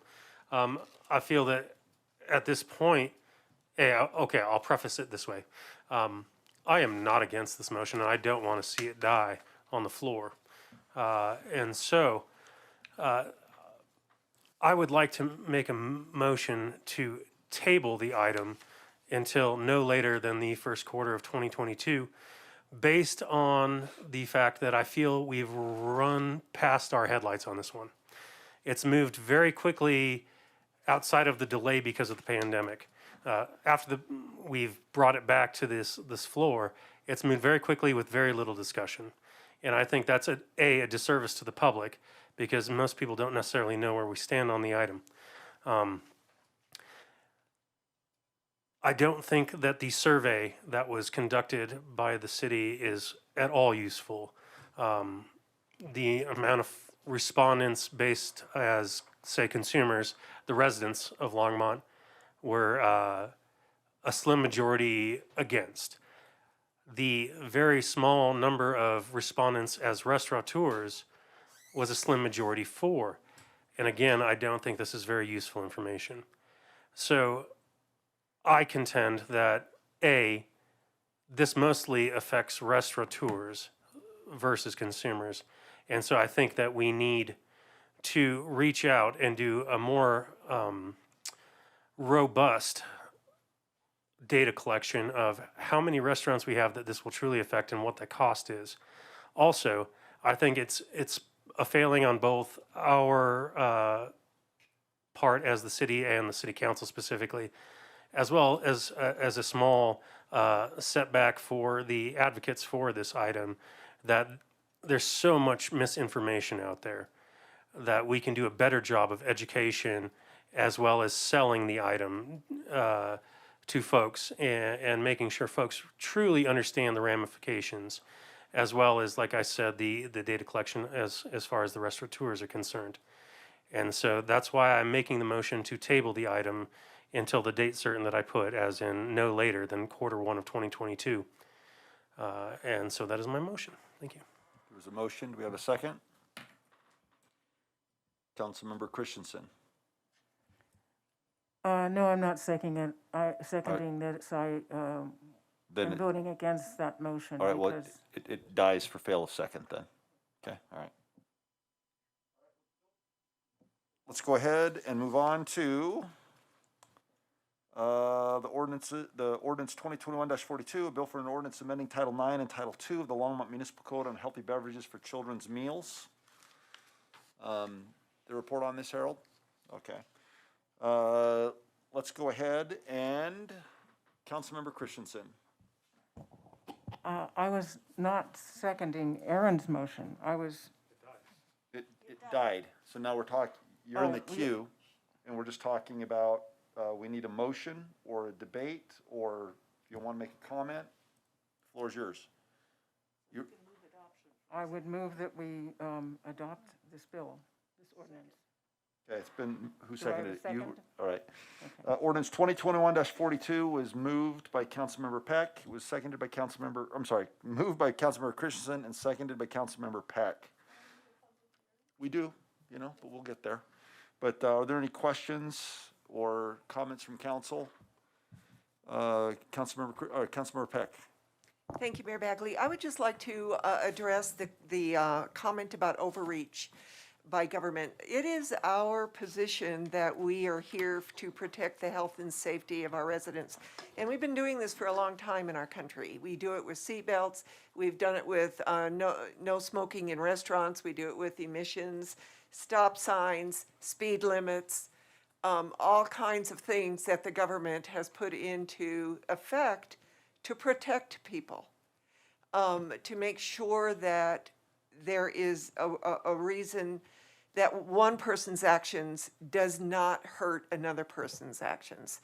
So for me, it is not overreach at all. And we're not saying that you can't give your child anything they want on the menu. That's your choice. And nobody's going to watch that or monitor it or get data on it. We're just saying that put in 2 more choices on the menu. Water's already given, so it's only 1 more choice, which is milk. I think this is reasonable. We're not telling parents what to do at all, and I would never do that. So I will definitely vote for this. Council members, Hidalgo-Fahring. Thank you, Mayor. So, and I have a comment, so no question. I feel like it could be because I'm the liaison to the youth council. So we've had 4, I believe it was 4 of our youth on the youth council who were part of this, this action. They had collected the data. They followed the legislative process, the democracy in action. And so I support this because I do believe, this is an action that shows that, bringing health to the forefront. So, sorry.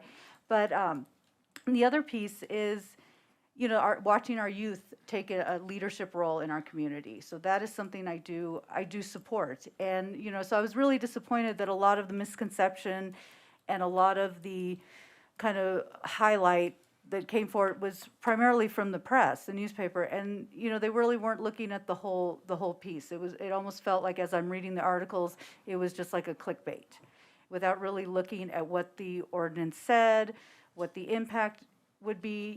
Hearing that the Restaurant Association is not opposed to this, they are fine with this. Restaurants that I've been in contact with have, we change our menus, our children's menu regularly, and and we'll just update it when the next cycle comes out. And So it's not as impactful as, you know, many of what I've seen, what I'm hearing, that they say that, oh, it's going to impact. What I really believe that, you know, it's taking a step in the right direction. I mean, we have the seat belts, we have our calorie intake on the menus. So there's all these things that, you know, we've changed and progressed over time. I don't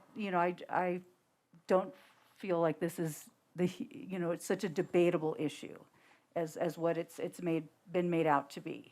So I will support this as well. Councilmember Martin.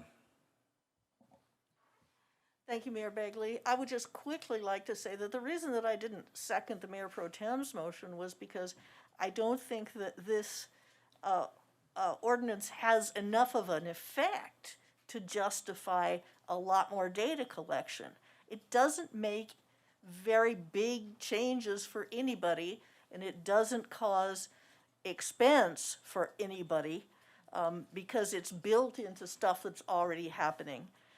So you know what, the way to think about it is it's kind of like saying, don't print your kids' menus with a great foaming, bubbling picture of great knee-high next to them.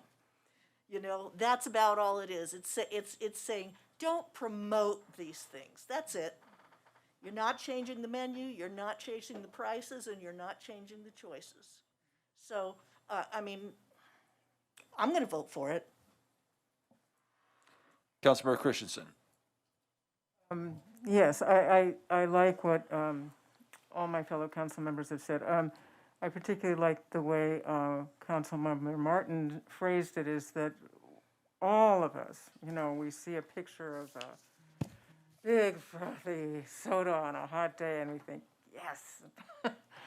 And that's particularly irresistible to children. And there's nothing wrong with a soda once in a while as far as I'm concerned, especially, you know, if you hardly ever go out and hardly ever drink a soda, it's a nice little treat. But, you know, the problem is that there are some parents who give their child sodas every day, all day long. And it is a public health issue. It is also an economic issue when it causes all sorts of health problems that cost this country billions of dollars, both short-term and long-term. And so it is our business. There's nothing more important, I think, to all of us on the city council than the health and welfare of children. And so this is a very, very modest thing.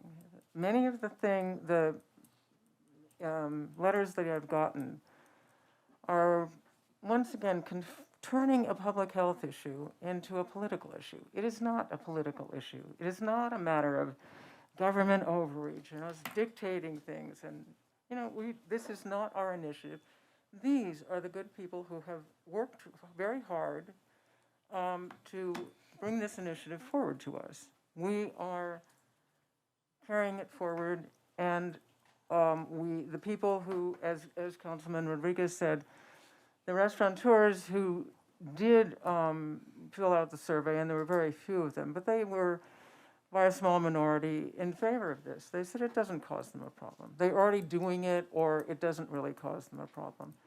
We would never do anything that adversely affects our businesses if this were a problem. And I know these people who brought this ordinance forth don't want to do that. They just want children to, as Councilman Martin said, not have these things promoted. Because we're all very susceptible to visual images and to suggestions. So this just takes that out of the mix. If you want to get it, you can still get it. It's not an issue of anyone dictating or overreaching or doing anything. We are doing our job by being concerned about public health, and that's all this is about. So yes, I'm going to vote for it. Dr. Waters?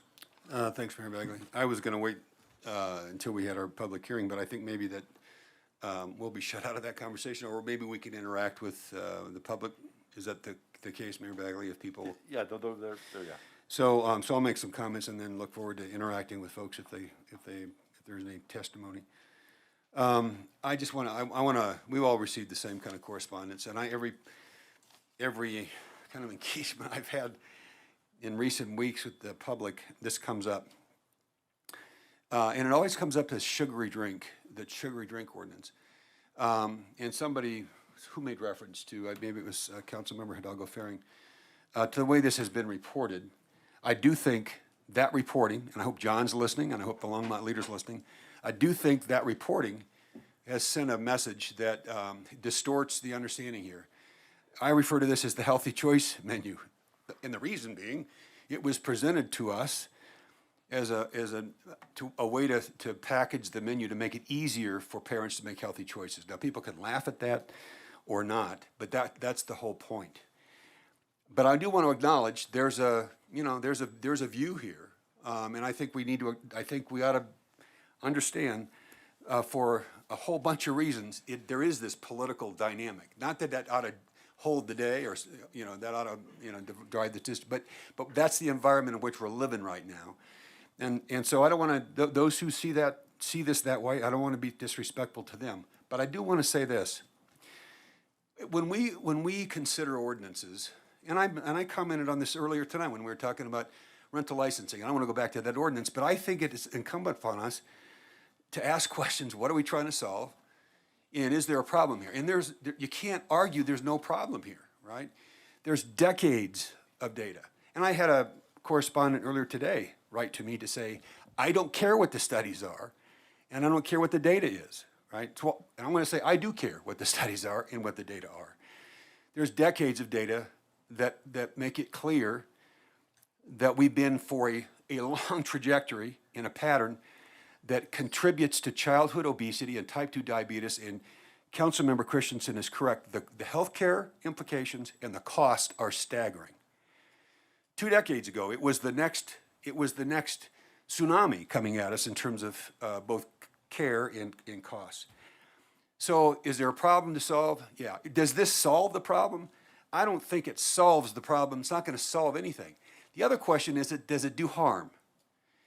And clearly, this does no harm. There's no economic harm to a restaurant, because the menus are going to be, the cost of menu changes are going to be covered. Not that it's free, somebody's going to pay for it, but not the restaurants. There is no harm that's done to children. There's no harm that's done to families. Parents get to order what they want. What are the unanticipated consequences? I can't imagine there are any negative unanticipated consequences with this particular ordinance. In terms of, if you think about cost benefit, since there are virtually no costs in the front end, it's all benefit, right? And the benefit, even if it's a slight benefit to children, why would we not want to do that would produce at no cost even a slight benefit to the health and welfare of our children? And finally, we've heard a lot about distractions. And I have to say, personally, and I've responded to folks who have corresponded with me, I've seen this council state, we don't always agree on things, right? We haven't agreed on everything tonight. But that doesn't mean we've been distracted from the work we have to do because of this. Roads have been paved, utilities operate, law enforcement occurs, we've done studies about rewind. I mean, nothing has stopped in the city because we've been able to do this and the other work that has to be done. And this is part of the work that has to be done, in my opinion. So I'm going to vote for it. And I understand the Mayor Pro Tem's motion. I think that voting yes on this potentially becomes an election issue, right? There are people going to run for office that aren't going to be up here tonight and cast a vote, and then they get to point a finger, right? Why would you do that? And I'll look forward to engaging that discussion when it comes in the public square. But I don't think that's the reason to take a step back and not do what we can now. We should have done this 1.5 years ago. When it first came to us, we delayed for 1.5 years. The time before that we should have done it is 20 years ago. And the next best time is tonight. So I'm going to vote for this tonight. All right, and before we have the reason I called this first is so everybody knows where council's kind of standing before we have our public hearing. I figured you guys it's like giving the answers to a test before you take the test. So just again, by way of history, the person who really spearheaded this, just by being completely transparent, is Christina Edstrom, who I consider a good friend, along with her family. And I would see her at these public events at this little table, handing out flyers, begging people to please pay attention to the sugar and the sugary drinks that you're giving your children. And I just got sick of seeing how sad she looked by herself, and said, "Hey, look, I'll do you a solid, and I'll put this on an agenda, and we can discuss it." And my point in doing so was to make sure that we started talking as a community about, you know, this type of issue.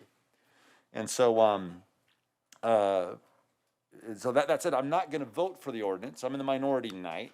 You know, I believe that the problem goes so far beyond this. As a community, we don't understand nutrition. We don't understand the balance of protein, carbohydrates, fats, fibers, etc. that we need. We don't understand how weightlifting and cardio work. We are basically, you know, clueless when it comes to our food. And I think that our society needs to, I mean, if we're going to get healthy and not be obese, we're going to have to do a hell of a lot more as parents, not as a government, as parents and families. That's what I think.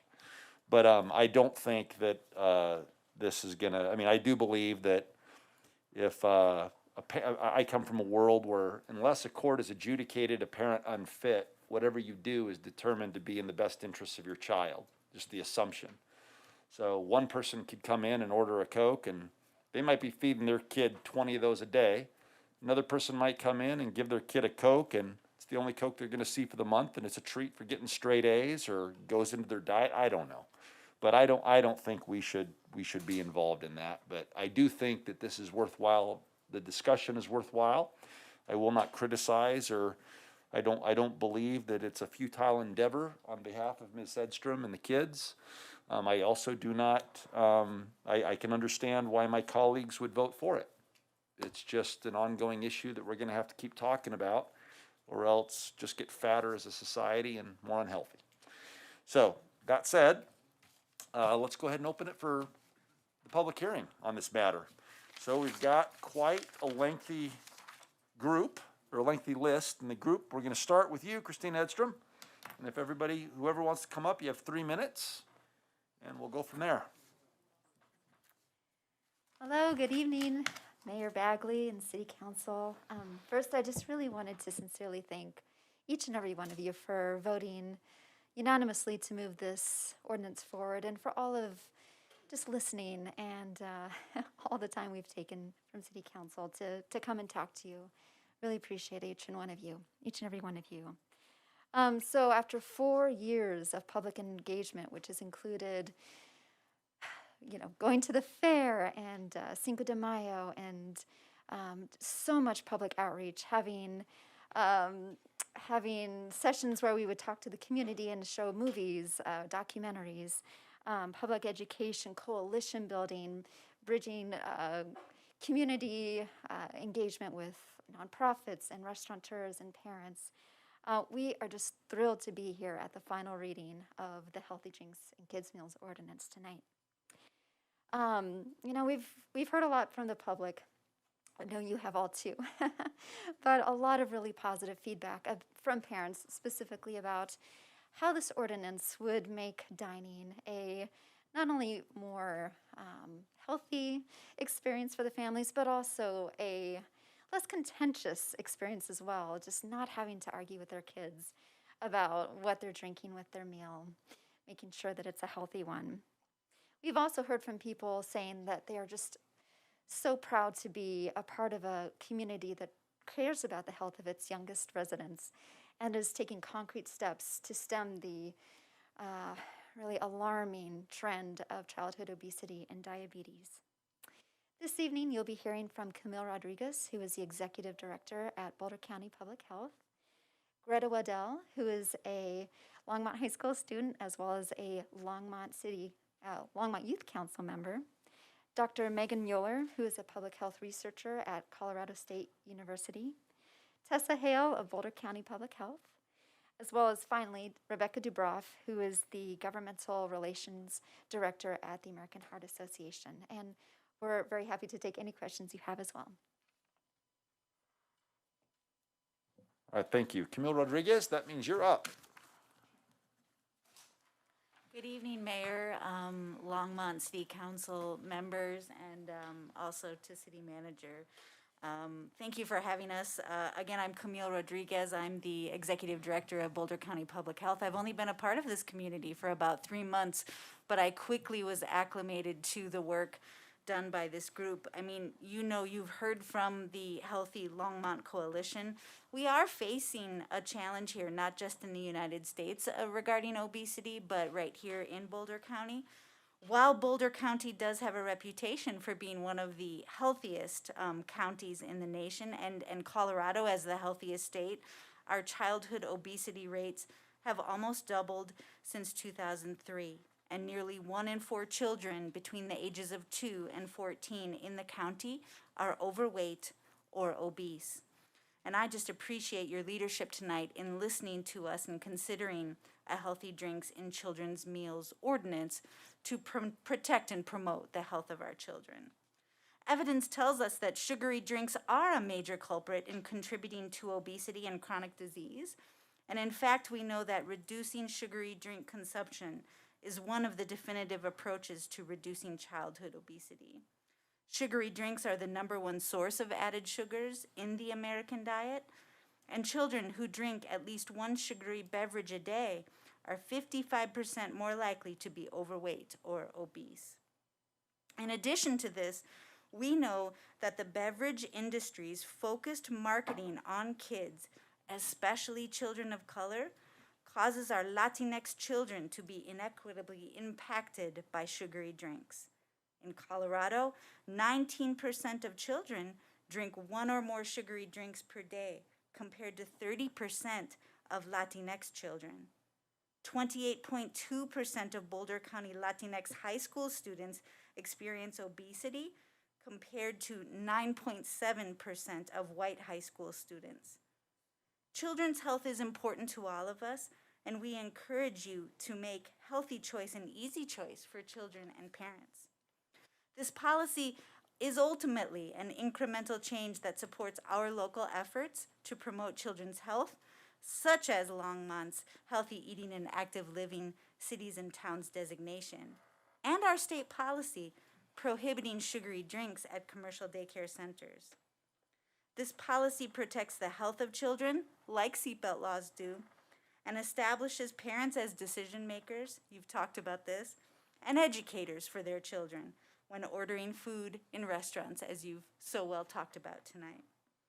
Ultimately, we want to support parents who are striving to promote the health of their children, and for all of these reasons, I represent Boulder County Public Health tonight to encourage you to support a healthy drinks in children's meals ordinance as an effective policy to promote children's health now and for their long-term growth and success in this community.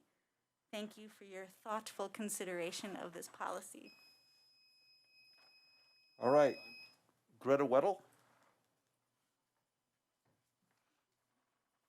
Hello, Mayor Bagley and Councilman. My name is Greta Weedle. I am a junior at Longmont High School here in Longmont, Colorado, and I am a Longmont City Youth Council member. Now, obviously, when we are talking about this ordinance, some people have posed the question, why do we need an ordinance like this in Longmont? And now, as a community, we're stereotypically Coloradan, obsessed with biking, hiking, and healthy eating, right? Not quite. While Boulder County has a reputation for being one of the nation's healthiest counties and one of the healthiest states, Colorado simultaneously ranks 11th in the nation for childhood obesity rates, and Boulder County comes 13th out of all counties in Colorado for this statistic. Those numbers are precisely why Boulder County declared childhood obesity a health emergency in 2019. And so now you're probably thinking, why Longmont? Now, first of all, this policy has been created and advocated for by members of the Longmont community for members of the Longmont community. And second, and most importantly, Longmont as a city has always bolstered a family-friendly environment that values the well-being of its youngest residents. You can see this actively demonstrated through Longmont's Sunshine Fund, through the Bright Eyes Coalition, through City Council's commitment to early childhood education, and the existence of the city's Longmont Youth Council. And now, we've all read the TC line comments about how parents need the ability to make beverage choices for their children. But here's the thing, this ordinance does not take away that choice. Parents still have full authority to decide what their child orders and when they order it. However, this ordinance does make healthy drinks the default. It nudges kids and parents to make health-conscious choices and sets up youth to live a healthier childhood. And furthermore, we know that defaults work. Whether it's for retirement savings or organ donation programs, providing a default provides both a mental shortcut with less decision making, as well as a nudge in the right direction, or in this case, the healthy direction. Restaurants, parents, and kids all like healthier options. National survey data shows that more than 80% of 8 to 12-year-old children would like to drink milk, water, or flavored water instead of soda. And that 70% of parents want easy and accessible access to healthy choices for beverage options when it comes to their child's meals. Furthermore, according to the National Restaurant Association, healthy meals for kids has been a top trend since 2015 and continues to be today. This is a policy that at its roots values the well-being of Longmont's youth. And considering the intertwined nature of childhood human development and health, it becomes clear that this ordinance values both. This legislation is practical, it's multifunctional, and it leaves parents with the full ability to make whatever choices they want for their children, while also inspiring further discussion about the impact of lacking health consciousness and directly valuing the livelihood of kids by encouraging healthy options. The bottom line is, it's a common sense effective policy and it addresses a growing health threat. The benefits are high and there are really no downsides, and therefore, I urge you to do the right thing and vote yes for the healthy drinks and kids meals ordinance tonight. Thank you. Thank you. All right, we can't clap. Let's not clap. All right, Megan Mueller? Good evening, Mayor, esteemed councilmen and women. Thank you so much for having me here today. It's a privilege to stand before the City Council as Longmont considers this important ordinance aimed at promoting healthier beverages for children in restaurants. I'm currently an assistant professor in nutrition at Colorado State University, and I have spent the last decade of my life working on policy systems and environmental approaches to addressing childhood obesity prevention. My motivation for focusing on large-scale change is rooted in the scientific evidence base. While education efforts are incredibly important, time and time again, what we see in the literature is that knowledge and education alone do not predict behavior. When it comes to food and health, where we and our families live, work, and play matters. The environments we interact with can promote or inhibit healthy choices for us and for our children, by shaping the over 200 food choices we make every day. Restaurants in particular are an important environment for promoting healthy behaviors. On a typical day, over 25 million kids in the US go out to eat at fast food restaurants. It's about a third of kids. And in top earning US restaurants, most beverages offered on kids' menus are the sugary beverages. Nationwide, about half of restaurant meal purchases consumed by children include a sugary beverage, with higher intakes among BIPOC children compared to non-Hispanic white children. The benefit of policies that require restaurants to offer only healthy drinks on menus is that it still allows the freedom of choice while also promoting the selection of healthier beverages. In my own research with the Silver Diner, a regional restaurant chain that serves over 4 million customers annually, we have found a 5 percentage point reduction in children's sugary beverage orders after the restaurant removed soda from their menu. And these changes were maintained over a 2-year period after this healthy menu change was implemented. Additionally, our restaurant partners reported a 5.3% increase in annual revenue growth, which exceeded the growth of other similar family dining chains during that same time period. These types of menu changes have been shown to be effective in promoting healthier beverage selection in other types of restaurants as well. We've seen in the scientific evidence in Disneyland, for example, where customers ordered healthy beverages 66% of the time after only healthier beverages were offered on the menu. In McDonald's, taking sodas off the Happy Meal menus resulted in 21 million more low-fat and fat-free milk jugs being ordered.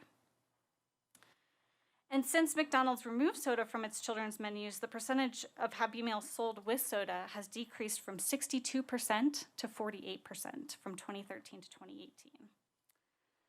In summary, the menu changes proposed by this ordinance are effective in promoting healthier beverage selection for children in a variety of restaurant settings, while also preserving choice and not negatively affecting the restaurant's bottom line. As parents have become more time constrained and American families eat more and more of their food away from home, the All right. health of our next generation depends All on right. having more nutritious foods and beverages. Thanks, Thank Ms. you. Mueller. Appreciate it. All right, Tessa Hale. Good evening, Mayor Bagley, Mayor Pro Tem, and City Council. I first want to thank you so much for your leadership on this. This has been a very long road. We've been at this for a long time, and thank you for sticking with us and continuing this conversation and continuing forward with this. I am here tonight on behalf of restaurants. Unfortunately, we did not have restaurants who are free to be here tonight, but we have 2 statements. And I also want to share about how much we are in partnership with restaurants. The last thing we want to do is be at opposition with anyone in the community, and we have done a significant amount of outreach. We've had 3 events. We've had outreach to every single restaurant, in addition to the city effort to contact every restaurant to get feedback. So I just want to let you know that all of this is really created to be done in partnership with restaurants, and the implementation plan we have is that we would do technical assistance and support to every single restaurant impacted by this policy. So I have 2 brief statements to read tonight. One is from Bobby Pagilian, who's from Eats and Sweets in Lafayette that passed this policy in 2017, and he just wanted to share what the experience was like for him. And Eats and Sweets, by the way, has the best banana bread ice cream sandwich ever. Recommend that. He says, Eats and Sweets supported this initiative because it promoted healthier habits. As a parent, we know it's often a battle with your children to eat and drink the healthier options. So when a restaurant offers the healthy choice, it makes it easier for everyone. The kids eat healthier, and you gain parents as fans. There is no negative impact on our business whatsoever. I hope Longmont makes the right choice. And the second statement is from Sean Gaffner, who's been here before to talk about this, and he owns The Roost, Hefes, and Smokin' Bowls. And he says, years ago, I started to see the statistics about sugary beverages and the effects on kids' health. And we wondered, how could we be more responsible for what we do inside our restaurants? We have 4 children. So we changed our children's menus to just say it includes water and milk. We communicate to our staff and our servers that it isn't ever wanting to shame parents if they ask for soda or even tell them how to parent, but really, rather, it's us partnering with parents. As a parent myself, I know what it's like when you go to a restaurant and children's meal includes a soda. 20 years ago, when it was a lot more rare and more of a special occasion to go out, it was fairly harmless to let your kid have a soda because it's special. Now, I see the same families between our multiple restaurants at 5 to 10 meals a week. So for us, this just feels like, how can we be responsible with these families eating out so frequently? I know people say, what about the costs? Because soda is really inexpensive. What we found is since we offer water and milk, 70% of the time people say they want water. So if anything, we're spending less money on beverage costs for kids. So those are the restaurant statements. And finally, I will say we had a conversation with the Colorado Restaurant Association who said, you know what? We reached out to our constituents in Boulder County. Nobody cared enough for us to follow up on this. So thank you so much for your time. All right, thank you. Rebecca Debrath.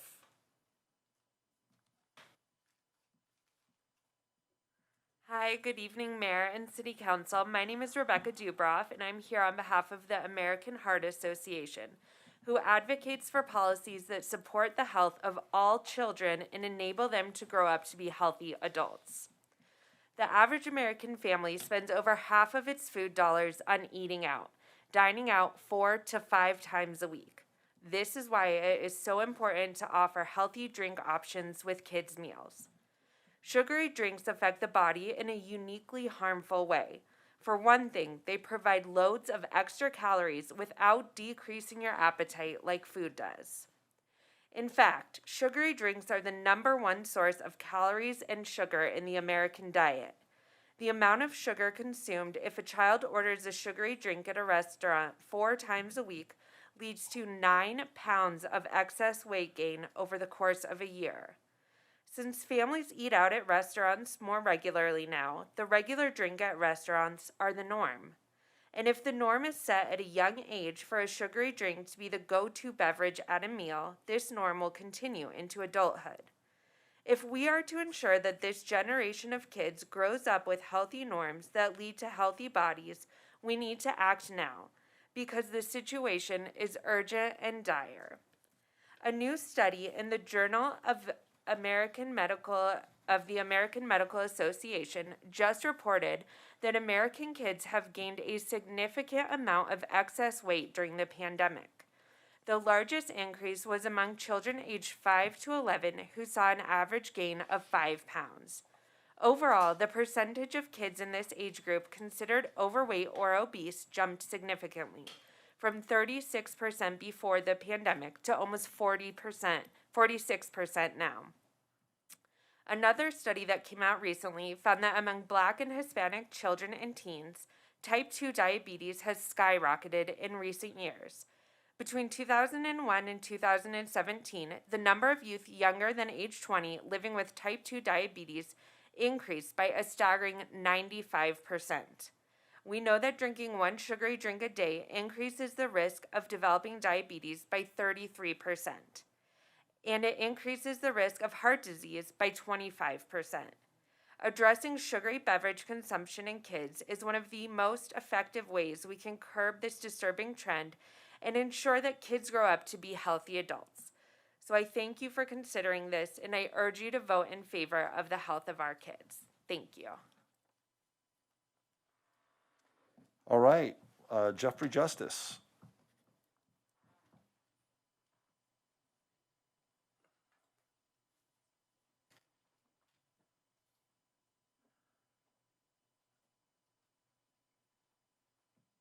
Jeffrey Justice, 1400 block of Emory. I urge a vote no. I don't drink sugary drinks. I don't think anyone should drink sugary drinks. I don't think kids should drink sugary drinks. But I don't think it's up to you or Boulder County Health to mandate any sort of ordinance. It should be the parent's choice. And if freedom of choice and the parent's choice is so easy to do on this, why do the ordinance? And why stop there? What about salt? What about the fat in these kids' meals? What about the meat that's taken from horrid situations and fed to kids? Why stop there? Let's just salt, fat. Let's do everything instead of just the sugary drink. I just don't think this is any business of government to do an official ordinance. How about education? Put it in the schools. It's true, sugary drinks are not good. Why don't the restaurants do it on their own? I would gladly go to a restaurant that offered more healthy meals for adults, for kids. This is freedom of choice. All these Google studies that I heard here, I question some of that. I'm sure I could Google and find something different. I don't think anything justifies sugary drinks, but there's a lot more to obesity, gaining weight for children and adults other than just the sugary drink. What about exercise? Should we start mandating, making an ordinance that kids have to exercise, cardiovascular weight training, a certain amount a day to burn these excess calories off? I don't know. Why don't we make an ordinance that you have to have ID when you go to 7-Eleven to buy a Slurpee? Kids can go in there and do it. I think it's just never ending. Where does it all end? And I urge a no vote. Seems like I'm kind of wasting my time and coming late to the party, but thank you. All right, Susan Bergstrom.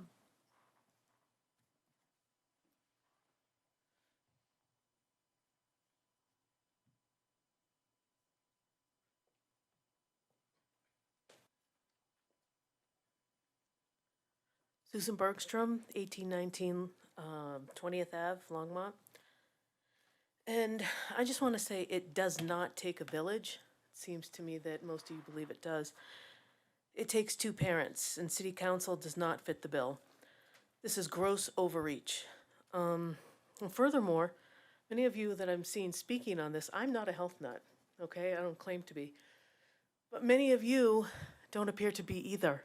You appear to enjoy your share of sugary drinks and fatty foods, rendering you to be some of the least qualified people to be making dietary recommendations for anybody. Leave it to the parents. All right, Greg Harris.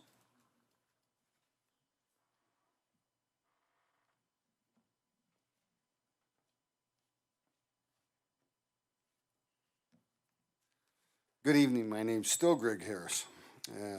Mr. Mayor, council members, staff, and guests, thank you for the opportunity to address this council again on the second reading of the proposed healthy beverages for children's meals ordinance.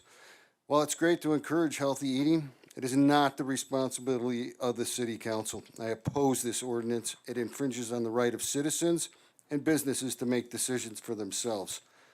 There's no logical or sensible reason for the city council to attempt to abuse its power like this. Good intentions do not justify government overreach. Regulating restaurant menus is far outside the proper scope of municipal government. Longmont City Council does not need to be involved in this expenditure of my tax monies on frivolous nonsense. Don't micromanage restaurants. This is just a ridiculous ordinance to make restaurant owners do one more thing.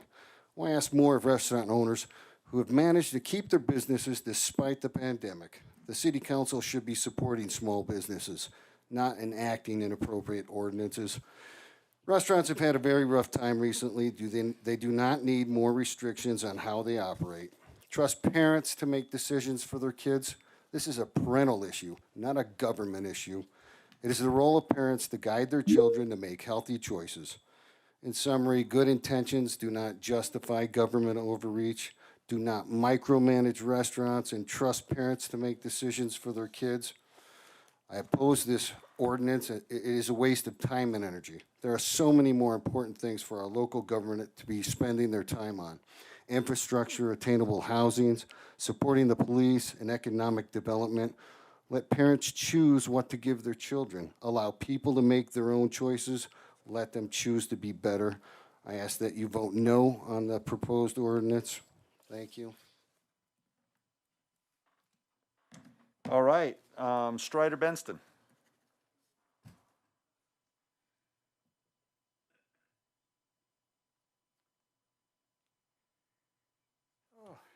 Greetings, Council. Strider Benston, 951 West 17th.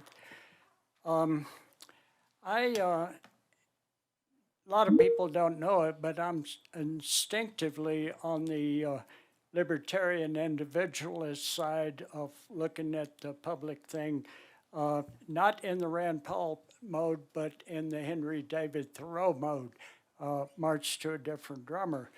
But when I was a kid, if you bike to another town, they didn't have water baskets on your bike then, and you try to find where's the gas station where you can get a Coke out of those containers that kept them cold, and thinking you needed to have sugar for energy. And I didn't know any better, and there wasn't any education, and corporate agriculture and marketing makes everything sugary that overloads you, and candy bars and stuff. And I was always hungry. I didn't get enough protein. I didn't get enough. And so even in track meets, I would drink a half a bottle of honey. So I was running on insulin instead of on your body functioning. And I set a record in the half mile that lasted in my county for 10 years. But I lost half of my track season with a series of heart attacks. too much salt, too much sugar, not enough training, and running too hard during the races. And if I'd have known, and this looks like, you know, if it was an imposed thing, I would tend to agree with Jeffrey, but it's like a first option and it needs to be shown there. And the parents or whoever still has the option of choosing what they want anyway.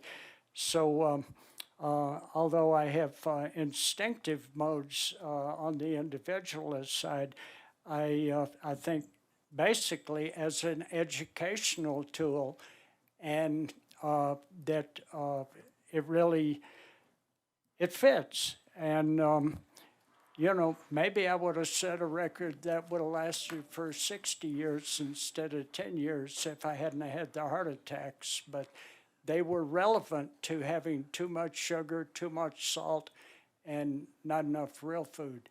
Anyway, thank you. All right, that concludes our, actually, is there anybody else here who would like to speak on this issue? All right, seeing nobody, we're gonna go ahead and close the public hearing. We've got a motion on the floor. I just wanna point out, again, I'm the only no vote, but it's because of this, right? Question, how many calories in 12 ounces of Coke? 139. How many carbs does it have?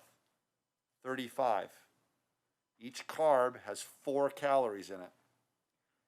How many calories in 12 ounces of 12 ounces of whole milk? 198.67. It has 16 carbs, but it has 10.6 grams of fat. There's 9 calories in each gram of fat. How many calories in 12 ounces of apple juice? 147. How many carbs does it have? 37.3 carbs, which is more than Coke. So again, I'm voting against it, but my point was to get it out there and talk about children's health. So unless we're giving them water, and unless we're going to watch what they eat as well, it just can get messy. So let's go ahead and vote. We have the motion is to vote in, who made it? Polly moved that we pass ordinance 2021-42 on second reading, and Joan Peck seconded it. So let's just go ahead and vote.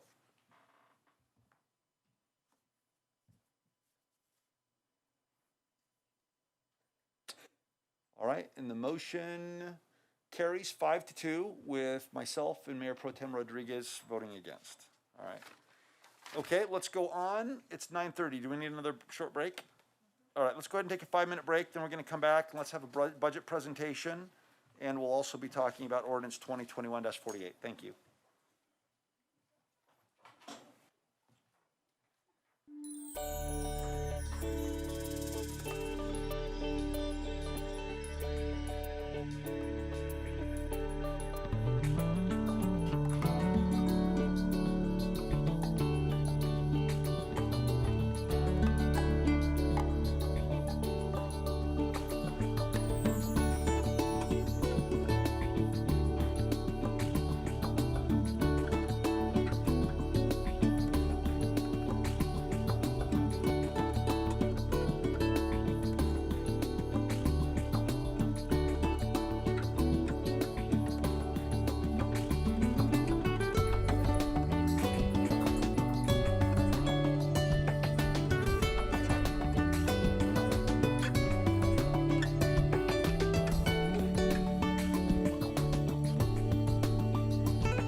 Okay, let's go on and finish up this thing.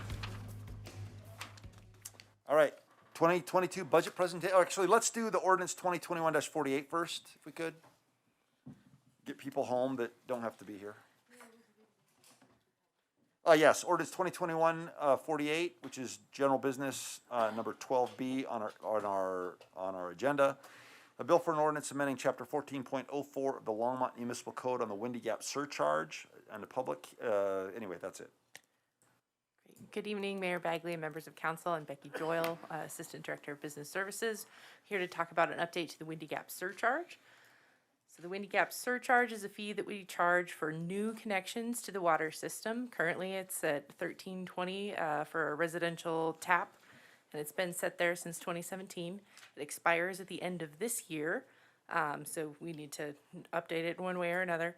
And it generates between $500,000 and about $1 million annually, which goes toward paying expenses related to the Windy Gap parent project as well as the firming project.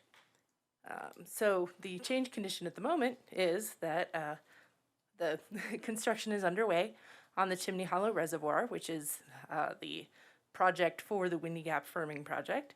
So we have final costs for that. And accordingly, we've updated the calculation for the fee. So here are numbers associated with that, including existing infrastructure associated with the parent project, the planned improvements of the reservoir, and the outstanding bond principal. So we don't count the bond principal as part of that calculation. We divide that across the capacity units within the system to come up with the fee. So it's been that same methodology for many years, and so now we just have new costs information associated with that. So in short, increasing this fee from $13.20 to $16.20 to account for the finalized costs of Windy Gap infrastructure. So if that makes sense, we would ask that you pass this ordinance on first reading.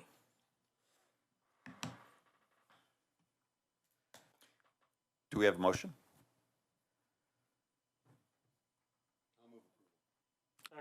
All right, it's been moved by Dr. Waters and it was seconded by Mayor Pro Tem Rodriguez.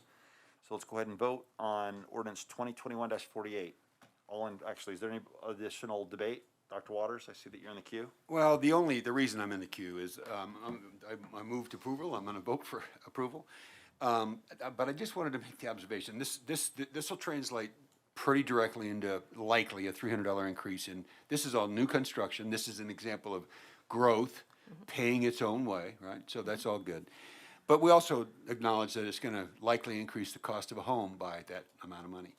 So I want to connect that back to the last time we talked. In fact, the motion that was made to bring housing, any proposed project development that was residential, as I think I heard earlier, some reference to affordable housing. As I recall, the motion, it was projects that were residential development.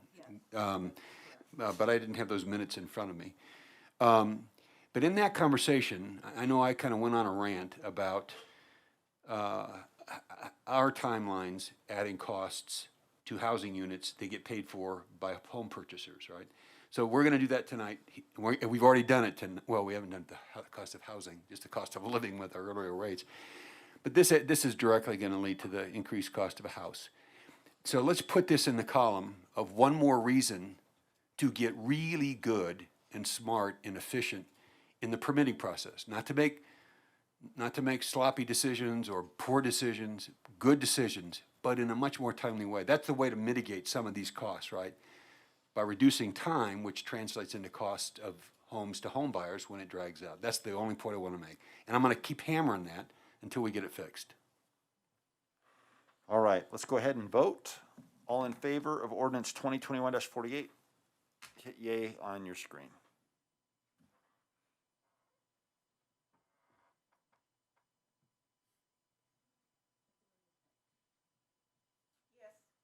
All right, let's go ahead and just do an oral vote real quick. All in favor of ordinance 2021-48, say aye. Aye. Opposed, say nay. All right, the ordinance carries unanimously. Thank you, Becky. All right, we're going to go ahead and turn the time over to Jim Golden for the 2022 budget presentation. Mayor Bagley, members of council, I'm Jim Golden, Chief Financial Officer. With me tonight, Joanne Zias, the Chief Human Resources Officer, and Teresa Malloy, the Budget Manager. And I think we'll be probably handling most of this item here tonight. I'm going to just take you through our summary of what we'll be covering. First, we'll go through the proposed pay plan, retirement plans, and the health benefit fund as the budget applies to them. And then we'll be jumping into the budget itself, looking at the overall budget by fund, and then getting into revenue projections and aspects of the general fund budget, including looking at its reserves and the use of fund balance. And then finally, we'll look at the public safety fund budget. So with that, I'm going to turn this over to Joanne, who's going to cover the pay plan. Good evening, Mayor, members of council. Joanne Zias, Chief Human Resources Officer. Always like to start out our pay plan information with our compensation philosophy. This is a philosophy that we did review and have approved through council. What we're looking to do is pay competitive market rates. We've had this philosophy since 2017, and what we've been aiming to do is pay 102% of market. We have not yet gotten there. We got to 101%. We hit some challenges. We brought it back down to 100. We're back up at 101 as we currently speak. And what we're looking to do at this point is try to maintain this. In 2020, we weren't quite sure where things were going in terms of compensation, so we kept things flat at the beginning of 2020. And you may recall, in 2021, we had a mid-year increase that we did across the board. We did not adjust individual rates at that time. We were looking to try to get some survey data and make sure that we did individual adjustments in 2022.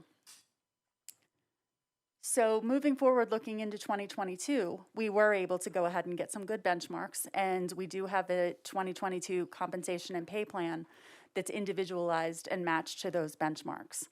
The market has continued to increase for most positions. I'm sure that's not a surprise, just looking at the cost of living and everything that's going on in the environment.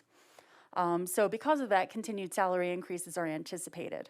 And those increases are built into this plan just to continue to pay at 101% of market at this point. Just taking a look at the survey right now where we stand, we do look like we're getting pretty close to that 101 when we're matching today to today. So what we're aiming to do with the 2021 plan is really just match tomorrow to tomorrow. So as we move into 2022, increases are going to continue. We want to increase our salaries to try to match those. So in order to do that, what we did is we just took a look at projections for 2022. Employers Council was the one that we went with. We feel that the projection of 2.5% for pay ranges is probably the closest that we're going to get to the market. And so we translated that over into the pay plan, and we're proposing a 2.5 pay range movement for that reason. There is adjustments to market midpoint beyond 2.5% for 118 positions. Those are the positions that, because we hadn't done individual benchmarks, are falling behind that benchmark. We also have exceptional pay budget continuing in this pay plan, and we also implemented bilingual pay for both temporary and part-time non-benefited employees. That is a new change. We've been providing bilingual pay for our regular employees. We have not done that for temporary and part-time, even though they're doing very similar work, and they're really probably in many cases having a direct impact for our residents because they're in areas such as recreation where they're interacting with our residents very directly. Some special position recommendations outside of the 2.5%, we did collective bargaining. So the collective bargaining contract has already come to council, already been passed, so that is separate, but it is included in this pay plan. We also have LPC on a step plan still. The reason that we do that is because we want to make sure that we're matching the benchmarks for other utilities where we're seeing that step plan still being used. In terms of future direction, we have not let go of that 102%. We're really looking at that continuing to be the target for salaries as budget and as conditions allow. And we're always going to continue to refine those benchmarks. We do try to refine them as much as we can. We find that as things change, we either can find new benchmarks or our positions will change and other individual positions may become available. Just switching a little bit over to benefits for 2022, we will continue to use Kaiser. We got a flat rate renewal for Kaiser, so there is no increase in our cost this year.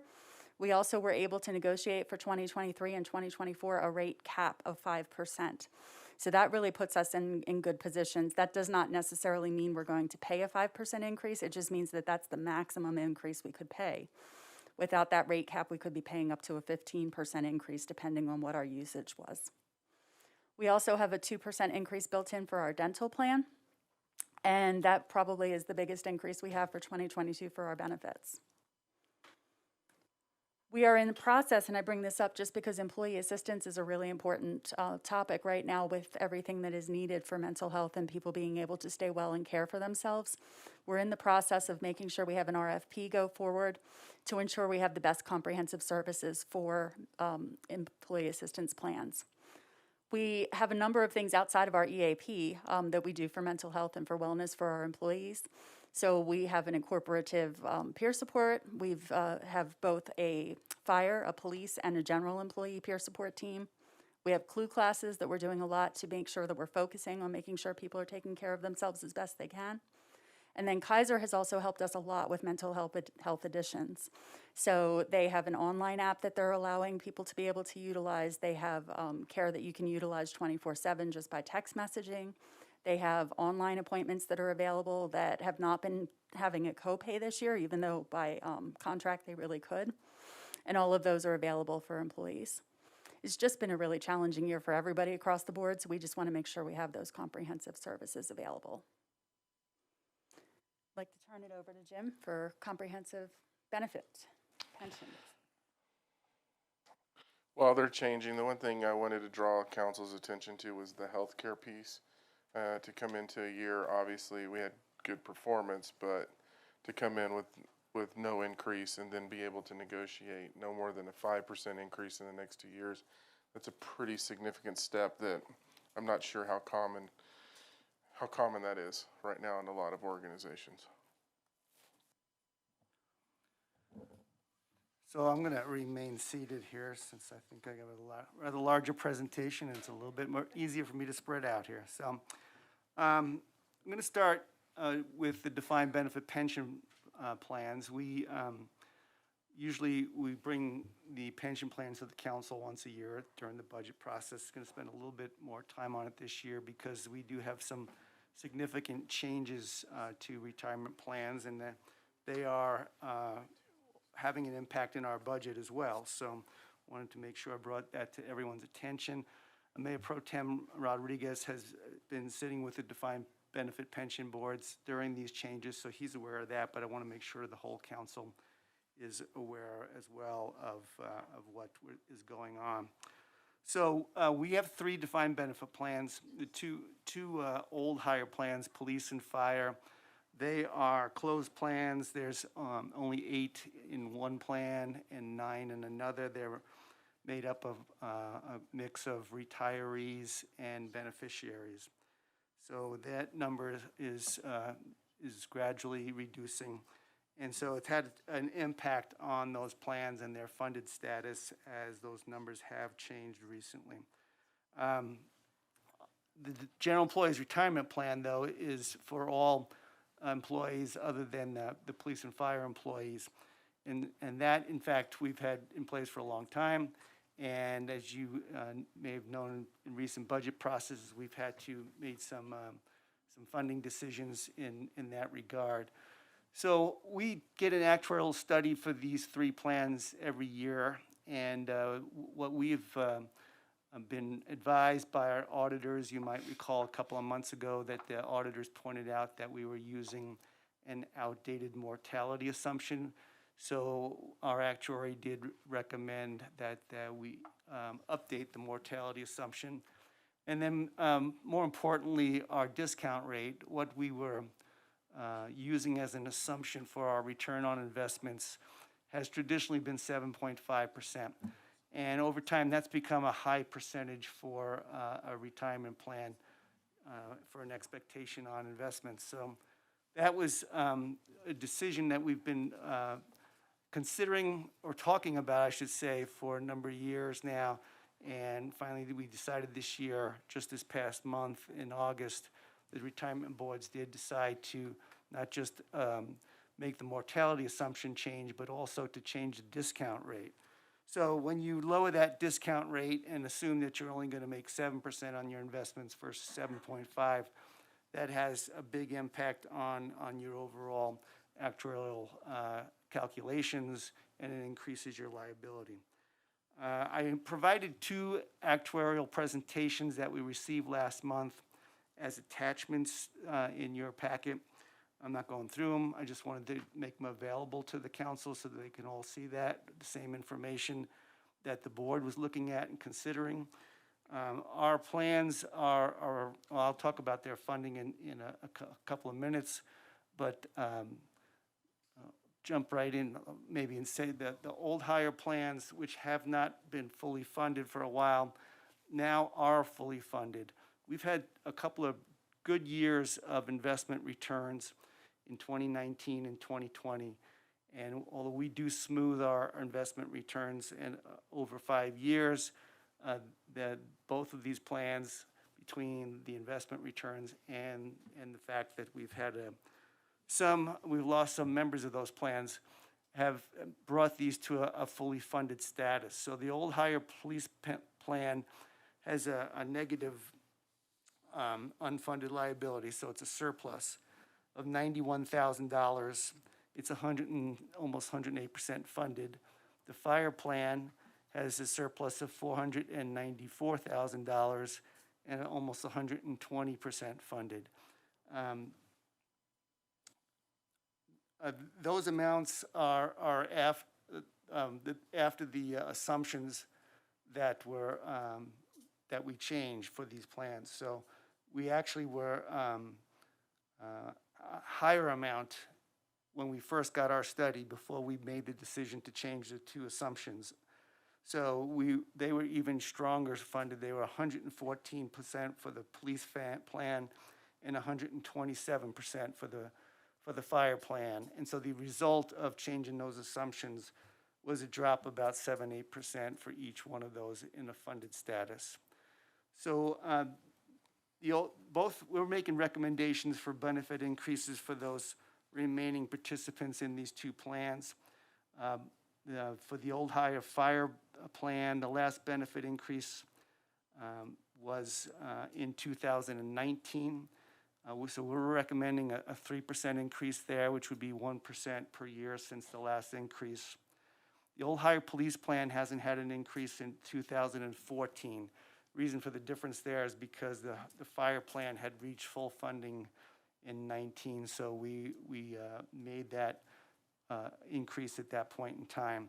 We're just recommending a 5% increase right now for police. Whatever we do, we want to make sure that we maintain these at full funding. So it's not going to cost us additional contributions. We're not contributing to these plans any longer unless they were to go to below 100% funding again.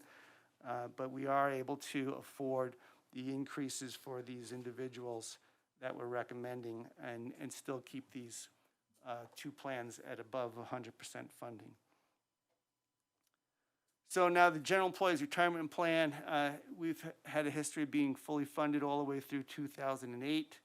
And when that economic downturn took place then is when we started to really struggle with trying to get back to full funding. We've not had benefit increases in that plan since 2009. They're not built into the plan, and so therefore we can only do a benefit increase when it is fully funded. That's a TABOR requirement. So our plan has always been to be moving more aggressively towards reaching full funding for these plans. 5 years back, the board proposed a change in the funding policy. We amortized the unfunded liability over 30 years. It's now a closed 30-year period, and so any subsequent gains and losses are amortized over a closed 20-year period. What this is doing is moving us towards full funding, but it's still over a significant period of time. So we're amortizing over 26 years from 2019, which is basically going to put us in full funding in 45. I mentioned already that we smooth our gains and losses over 5 years.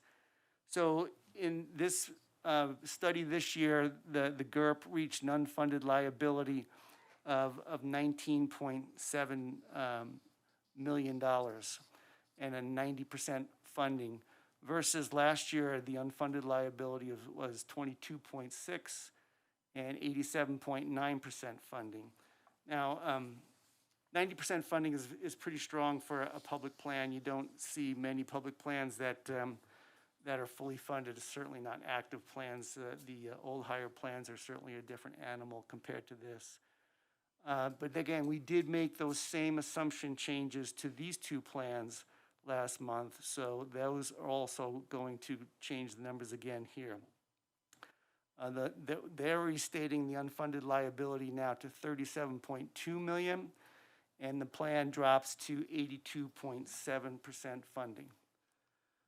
With this, we have an increasing contribution requirement overall for the whole plan, from 14.2% to 15.85% of compensation. So in this proposed 22 budget, I should say, is including an increase in the city contribution, and that's not the first time you will see an incorrect number in our presentations, or I should say last time, but you probably may have already seen some already in what we put out over the weekend. But we will increase the city's contribution requirement from 8.4% to 9% this year, so it's increasing 0.6%. And we're doing the same on the employee contribution side as well, increasing that by 0.6% to 6.6% for Tier 1 employees and 5.6% for Tier 2 employees. And Tier 2 employees are those that have been hired since 2012, when we made changes to the plan benefits. We talked in the last couple of budgets about the fact this actuary study is always done in arrears. We receive it in pretty much during our budget process in July. June or July is when we'll get the data from the actuary, and that's draft data at that point, and we finalize the data that we bring to the boards every August. So what we're receiving at that point is what should have been the contributions for the current year, which is kind of hard for us from a budget standpoint to plan for that when we're not finding out until 8 months into the year what the requirement is. Last couple of years, we made some lump sum contributions from the health benefit fund of $400,000 to kind of get us to where those contribution requirements were for that current year. And we did talk about last year that in 2021, we would recommend for that year a $200,000 contribution as well. Telling you that now because we will be bringing that to you next month as a resolution for you all to approve a transfer from the health benefit fund to the general employees retirement plan. And we will be bringing a number of retirement plan amendments to you next month as well, some of them related to what we're talking about here, as well as some others that are just required to do some maintenance on the plans. So now I'm going to talk about the police and fire retirement plans. As Joanne just mentioned, you did approve the 22 CBAs in July of this year, and within the CBAs for both police and fire, the city agreed to offer the FPPA retirement system to the employees in the fire and police departments. So that is an individual choice. We're actually going through that process currently, and there has been disclosure process and information has been shared and projections made for each individual. We've had FPPA in to do that, as well as our current plan provider for the existing city plans, which is Mission Square, have provided information on if they were to stay within the current existing plan. And all the participants are needing to vote on that by the end of this month. So that is underway currently. What we did in this budget process is we don't know where they're going, and won't know where they certainly couldn't know when we were putting the budget together. Won't know until after September 30th. And so what we did is we budgeted at the most expensive case scenario. So that would be if they were to all go to the FPPA plan and go into its hybrid system. That would require a contribution of 13.7%. If the employees go into the FPPA defined benefit plan, the contribution requirement in 2022 is only 10.9%.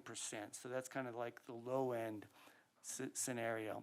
And if they stay within the city's retirement system, what we're doing is increasing our contributions in that system from 10 to 12%.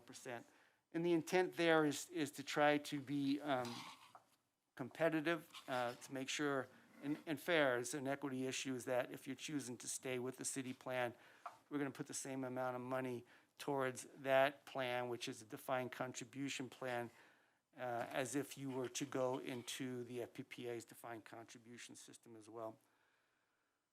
So anyhow, the total cost increase to budget them at 13.7%, going up from 10 to 13.7, is $721,000 and change for the general fund, and $221,000 and change from the public safety fund.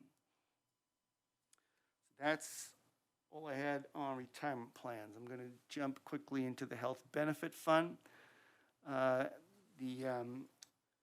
One of the things that we've included is as an attachment in your packet as well, I think attachment C is a pro forma for the health benefit fund, showing you its status after last year and in 2020, what our projections are for 21, and what the budget would then take it to in 22. So what some of the costs that are included from the health benefit fund include $33,000 for wellness incentive costs, $50,000 for police and fire physicals. I don't have a dollar amount attached to this yet, and in fact, it probably didn't make it into the pro forma, but we are going to be expending public safety supplemental mental health program from this fund as well. And then the health benefit fund balance, we're projecting it to end this year with a balance of over $9.26 million. And we're projecting that to increase in 22. Hey Jim, on the public safety supplemental mental health program, that was actually, that came at us a little bit late because we had a grant from the state. And they reduced the grant amount. And part of what we were doing with the grant is funding 20 hours and then had a pool of dollars where folks could go get mental health treatment and then ask for a reimbursement. We weren't able to do that because of the reduction in the grant. And so this is how we're approaching it, to continue that same approach as we move forward.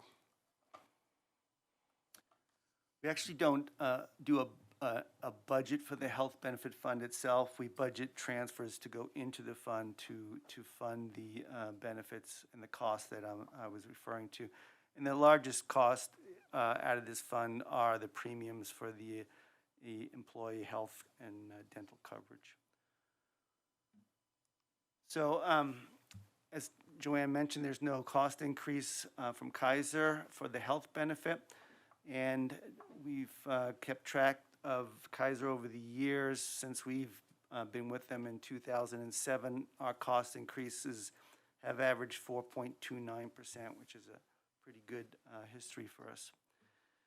And then what we're able to do because of the fact that there's no increase from Kaiser, and also because of we have increases in pay that we've budgeted for 2022, and since the contributions are based on a percentage of pay, there's going to be still an increase in revenue going into the funds. So what we did is drop the contribution percentage from 16.5% to 16%.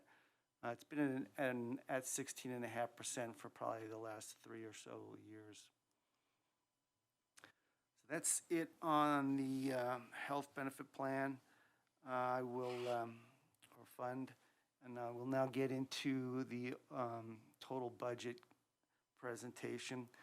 So start out here, the overall proposed budget is almost $390 million. It's 4.46% and $16.6 million more than last year's adopted budget. If you look again in the attachments in the council communication, attachment D is showing you each of the 44 funds that are budgeted within this proposed budget, and a comparison of last year's budget for that fund to 22. So the 21 and 22 budget comparison for each of those 44 funds. So the largest percentage increases or decreases in the individual funds are due mostly to capital expenses. It's not necessarily the case in the general fund, but in most of the other funds, those large increases are mostly based on capital expenses.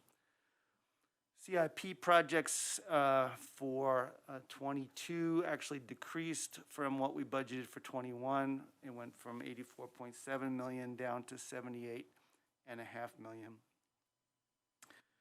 And with the CIP, you'll notice that another attachment we have in there is, again, a budget summary by each of those 44 funds again, but we worked in the CIP as a separate column in there, so you can see how much impact the CIP has from one year to the next as well. And so what I wanted to bring out is some of the comparisons on that attachment. Those major changes in individual funds based on the CIP amounts. The decreases, the major decreases are $17.7 million in the water construction fund, $9.8 million in the water fund, and $1.1 million in the electric CIF fund.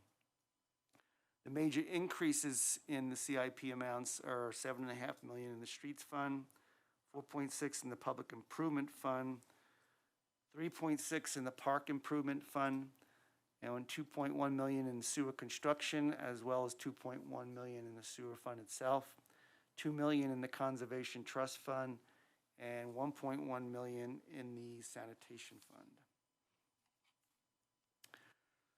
So in building the budget, you know, it's important, obviously, what our revenue projections are, and so some of those key revenue projections, certainly for the general fund, are the property tax and the sales tax, and then for the general fund as well as a number of other funds are the development activity projections as well. So we're going to take you through the assumptions that we've made in this budget.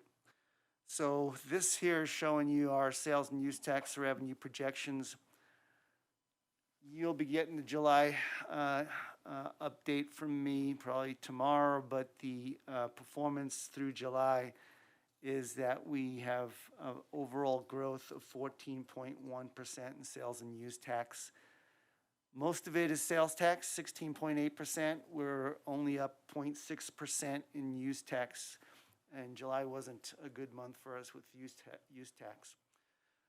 In looking in trying to make projections this year, is a totally different process for us than we have gone through in the past.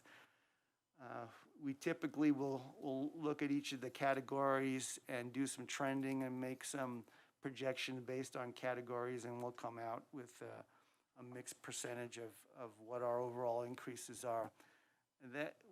That didn't look like it was going to be productive for us this year, because as we started doing this in the second quarter of the year, as you're aware, that the growth in the sales tax compared to the previous year was skyrocketing. The numbers from 2020 were so low in some cases it wasn't going to make a lot of sense to do any trending off of those numbers. So what we did do at that point was we had 5 months of sales tax that we were working with. We started this after the May projections. The May results were already in. And at that point, we were doing pretty much similar amount of growth to what we're looking at here through July. We know that we were going to have a strong month in July because of what July of 2020 looked like, which was not a good month. June of 2020 was a strong month, actually, strong performance. And so we kind of flattened out in June. If you remember, the last report I gave you showed that there's kind of a slowdown in the sales tax growth. It was almost close to flat. So what we ended up doing is projecting that we would have 3% growth for the rest of the year from that end of May. Thought that would be a conservative approach, because we do know the last 5 months of 2020 really performed very well, had strong growth last year. And so we would expect that we might see similar results compared to what we just saw in June, where it might be closer to flat to a low amount of growth. So we use 3% as a projection for the rest of the year and all the way through 22 as well off of that. So what that does, by using that 3% for 2021, it gave us 8.6% overall sales tax growth. The use tax growth, and don't even ask me how we got this, because we did this after May when our use tax was like up 15%, and it's dropped quite a bit since we did that. So 8.3% use tax growth, which I'm not feeling confident about. But our combined overall growth of 8.6%, I think with these July results, we're probably in a good position. Certainly, if we can get 3% a month for the rest of the year, we'll meet this projection. I'll do better than it maybe. So those are what we're using for 21 as well, 3% on top of them for 22. So property tax. So based on the assessed valuations, we got some early information from the county about the growth that they were seeing. We used that to build the budget, and it was giving us $2.7 million of new property tax revenues for tax year 21, which would be the revenue in 22.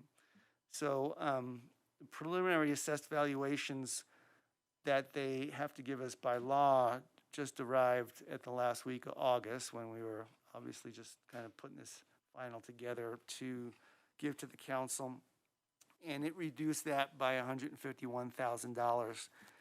And that's not been taken out of the budget yet. So that's kind of an adjustment that we're using in some of our assumptions here as we are going to give you some fund balance projections and things tonight. But that was one thing. And we'll probably have a number of other changes between proposed and final that we'll have to adjust to the final. And we will receive final certifications in November, and they could go down further. This would probably be based on appeals, is why we're seeing the numbers go down. So we haven't budgeted to utilize all these monies, so we'll be good if it does go down. We're prepared, let's say. So anyhow, overall, this 2.7 or $7 million increase, or I guess net of the 150,000 that it's going down, is so 2.5 million or so. It's about a 9.6% growth over what we were budgeted to receive for 2021. So a couple of things about property tax that we'll be looking at in the coming years. So the legislature did pass a bill in June that will reduce some of the assessment rates in 22 and 23, and that will impact our base property tax by about, I estimate about $460,000. That's just using the last numbers that we have for our breakdown of properties. So that That'll be really, it's just, again, just an estimate for now. It'll be dependent on what those property values are moving ahead. That doesn't impact us until 2023. So it's assessment rates in 2022, which would mean for the revenue year 2023. It's a two-year adjustment and a reduction for multifamily residential from 7.15% of assessment ratio to 6.6%, and then agricultural from 29% to 26.4%. So what we did is we made sure that we were going to at least take at least $460,000 and make sure we were to treat that as one-time revenue and not use it on an ongoing basis, since we will expect for that to go away in 23.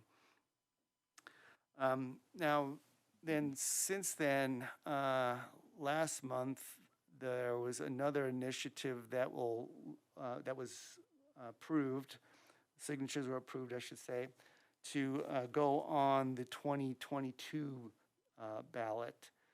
And that is, again, to reduce assessment rates, but this would be a more permanent reduction in assessment rates.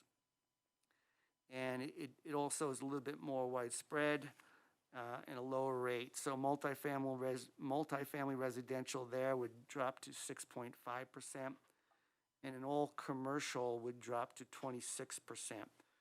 So overall, we're estimating that, based again on the same current data that we have, to have a $2.2 million impact.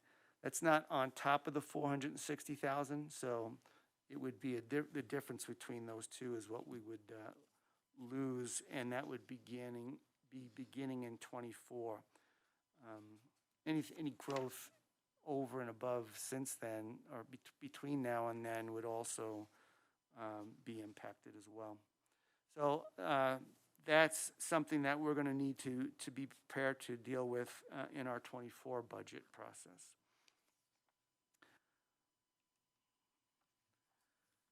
So development projections are from Planning Development Services. The 22 budget is based on single-family dwelling units of 205 permits, multifamily of 627 units, and accessory dwellings of 15. So a total of 847 are what we've used in making our projections in the general fund, as well as in our any of our funds that have community investment fees.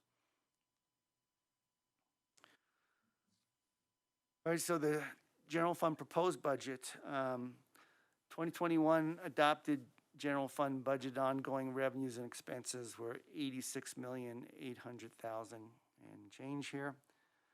The 22 proposed general fund budget has ongoing revenues and expenses of $93,589,000.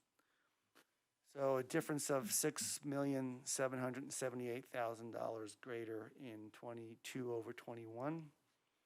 And this is showing you that breakout in total is there was some reduction in revenues of $212,000, and then there were increases of almost $7 million. The attachment F in your packet is a comparison of changes in ongoing revenues and expenses. So if you're interested in seeing the detail on all of those amounts, you can look on attachment F. I'm just going to show you some of the major highlights off of that attachment here. The major decreases in ongoing revenue are from plan review fees of $43,000 and then interest income of $50,000. The major increases in ongoing revenue is in sales and use tax. It's $5.16 million. So now this is the total amount of sales and use tax that we have budgeted for 22 compared to what we budgeted for 21. So it's not necessarily the difference between the actual, since as you know, last year or this year, we're exceeding what we projected by quite a bit.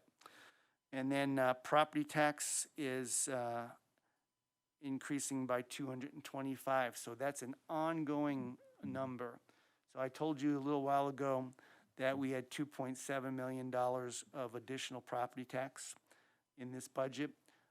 We are only using $225,000 of that for ongoing expenses. And we'll talk about the difference here in a little bit.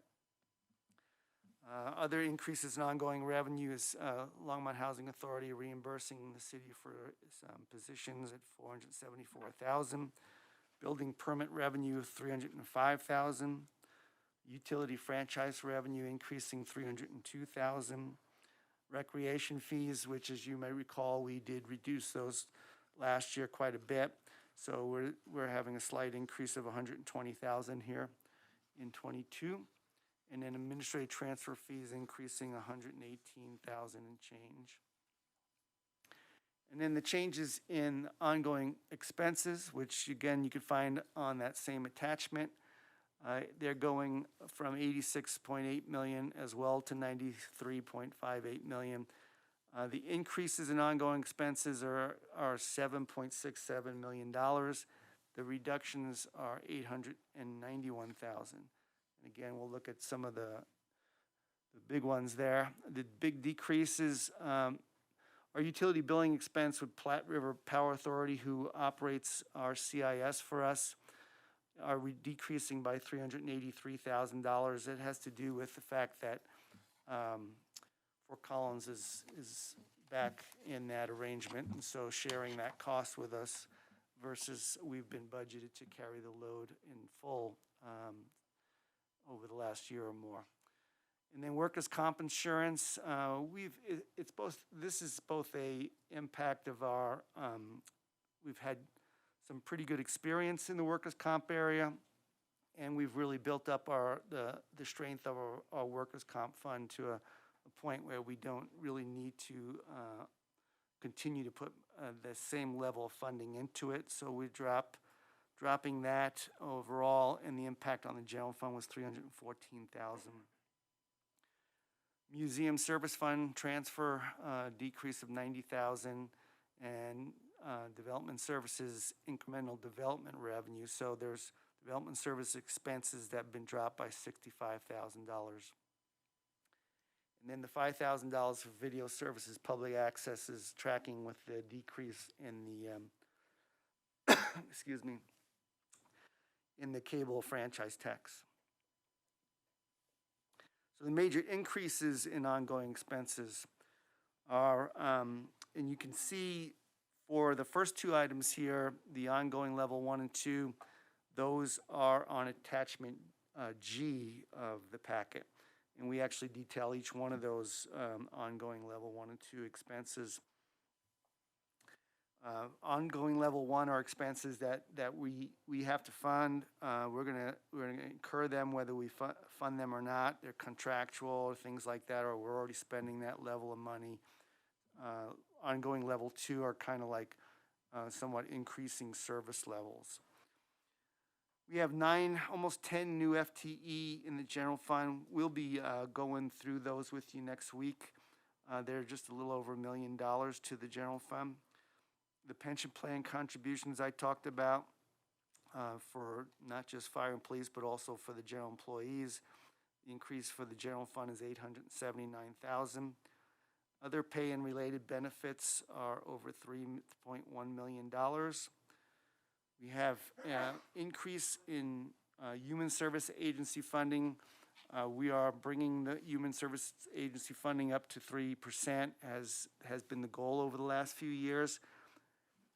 So that increase with the significant tax revenue increase this year is an increase of $560,000. Other major increases, I talked about the Housing Authority reimbursed positions. We have an increase in FPPA death and disability costs that they pass on to us of almost $60,000. Fleet lease increases for the general fund at $275,000, mostly due to depreciation tied to new vehicles that were added last year for public safety. And then ongoing associated with one-time expense, this is also on that attachment G that I referenced, is $70,000 here. And our liability insurance increased $45,000 here. Okay, so now I'm going to talk a little bit about our general fund reserve. What you see here first on top is what is our current situation in 2021. Our reserve policy is based on the amount of ongoing expenses in our budget, in our general fund budget each year. And so based on 2021, these are our reserve policy targets. Our policy is that we will maintain the table reserve, which happens to this year calculate out to $4.9 million. We do that during our audit closing process. We figure that out. So that gets updated every April. The emergency reserve at 8% was $6.9 million. And then we would have a stabilization reserve on top of that of from 3 to 8%, which has been our goal over time for a number of years now, probably close to 10 years, I believe. And we funded that whole 8% emergency reserve and now are working to fund that stabilization reserve somewhere between the 3 and 8%. So our total reserve target is 16.7% to 21.7%, or $14.5 million to $18.8 million. And so then below it, you'll see what we have actually funded this year is 17.2% and just below $15 million of funded reserves under the policy, which is means that our stabilization reserve is funded at 3.58%. So now, based on the proposed budget and the amount of ongoing expenses in that budget, some of these numbers change. I got the same table reserve, but it's less of a percentage since it's a greater amount of expenses now that we're calculating it off of. And you get your emergency reserve again of 8%. The new total reserve target is between $15.2 million to almost $19.9 million. What we were really proposing in this budget process is to add $1.6 million at least. That's what's included currently in our proposed budget being added to the reserve. And what that would do is take us to a stabilization reserve of 4.45% and total funded reserve of 17.7%, $16.56 million. Next April, that table reserve will change and it'll probably shake those numbers up a little bit, but the bottom line would still be $16,563,000. So, what we had quite a strong amount of money available in this budget for one-time expenses from the general fund, and I wanted to give you a little bit of an idea of where that's all come from. So, first off, we are taking the results of operations from 2020 that are over revenue over what we were projecting in the budget process last year versus expenses under what we were projecting. We basically did $5.6 million better than what we were projecting at that point. And as you know, we were projecting quite a bit of decline in our sales tax and didn't see it. So a lot of that is from revenue and some from expenditure savings. We do the same projection here for what we're doing in 21 and how we might do compared to budget, and we are projecting that we will conservatively have $1.67 million from this year's operations.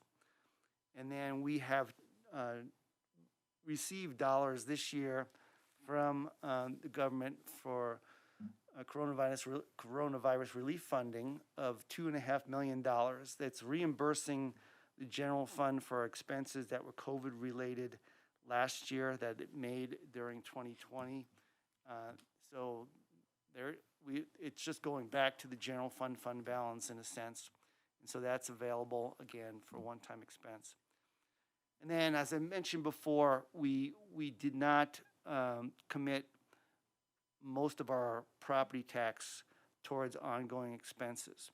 So instead, what we have here is $2.36 million of property tax that we will be receiving in 2022 that we're saying we think we should use for one-time expenses and not necessarily commit to an ongoing expense. And that's how we built this budget.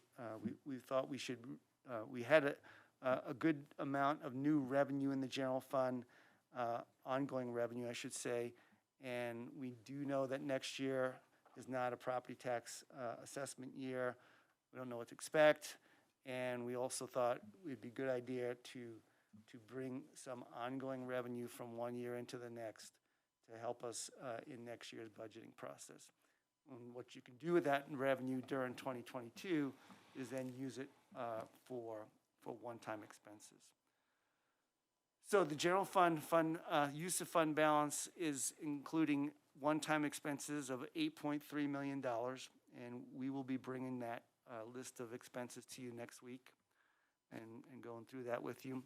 And as I mentioned, we put $1.6 million towards an emergency reserve.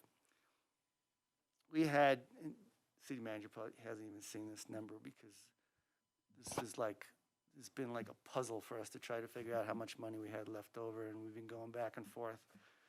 Because we found that, we didn't put some money aside for something that we needed to do. We set some money aside for, so this kept changing. The budget message I gave you is already outdated in reference to any of these amounts. This is what we have calculated. We have $1.27 million of general fund balance remaining. We knew we were gonna have a certain amount available. In the communication, I made reference to it being $850,000. We thought we were setting aside $460,000 or so for property tax. I can't remember what that was, but anyhow, we didn't need to set it aside, and so that amount went into the fund balance, gave us $1.27 million. That is not committed at this point. So it could go towards the emergency reserve. It could go towards other one-time expenses. I did indicate in the council communication that there were pay plan corrections, and they amounted to just less than $40,000, and so those amounts have already been pretty much deducted from that property tax number that I referred to already before, because those need to be funded with ongoing expenses. Some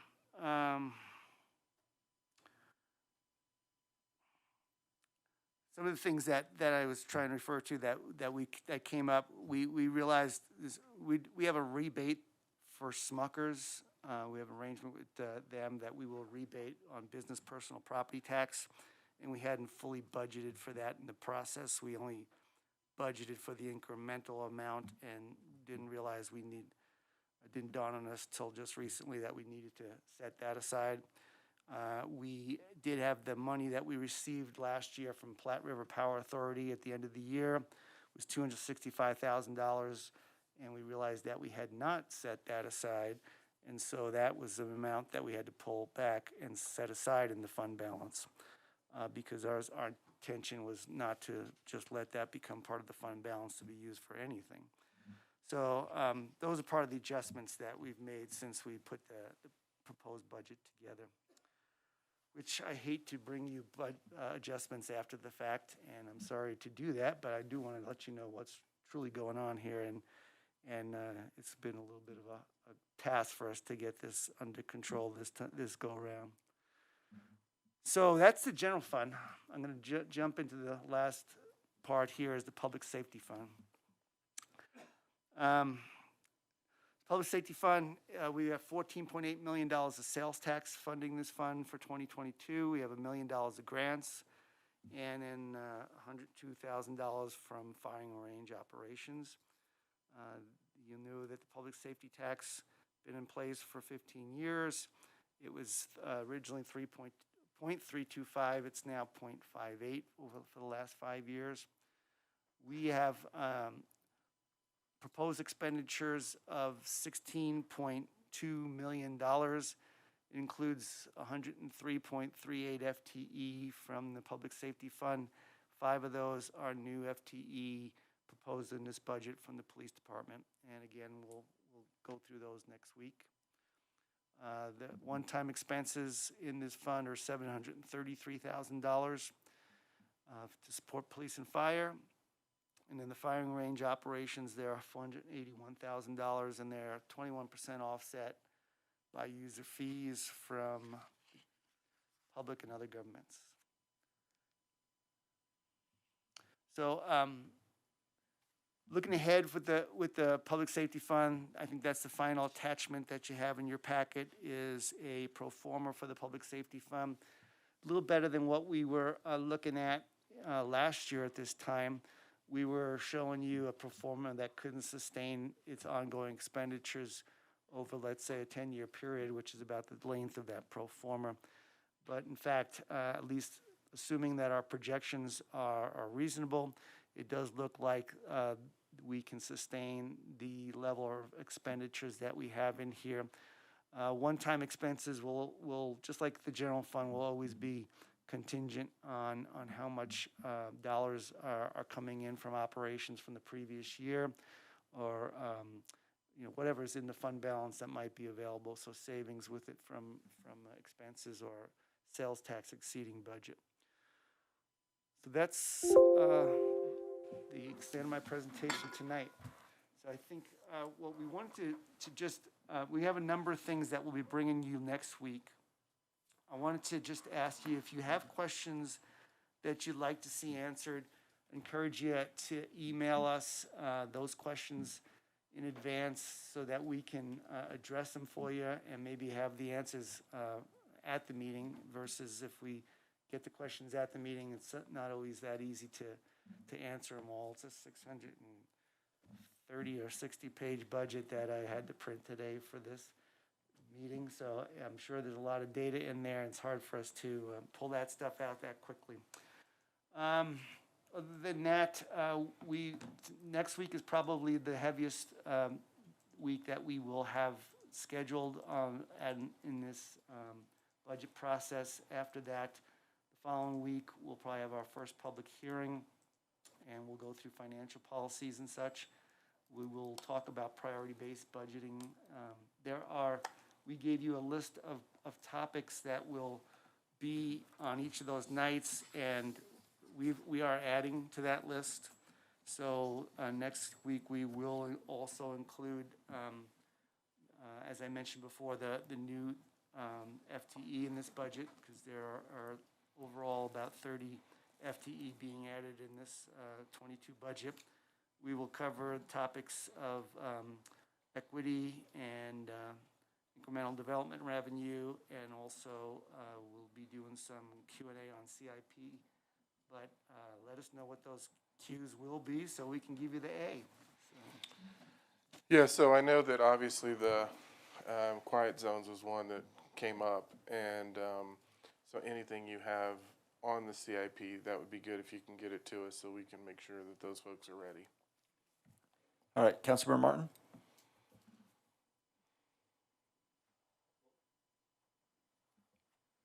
Thank you, Mayor Bagley. I hate to ask a question out of the middle of all of that. Go ahead. But it's the only figure that's not expressed in dollars, so it should be easy to find. You had projections for the number of dwelling units that we would expect to add in 2022. Can you explain the basis for that projection? I personally can't, but I will see if Joni wants to address that tonight or next week, or.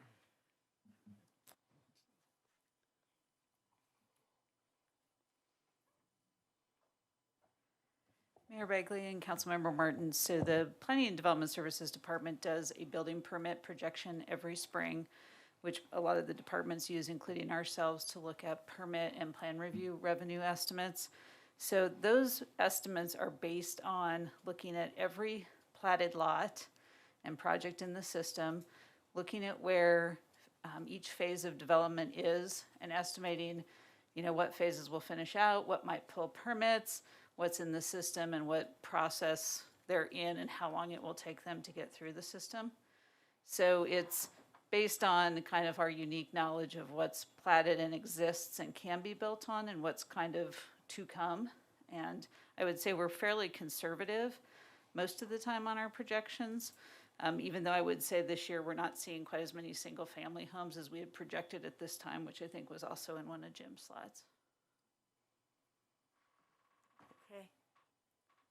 I may email you some questions for next week. All right, Jim, thank you very much for that presentation. Bet. Yeah, you've done a great job. For how many years now you've been here?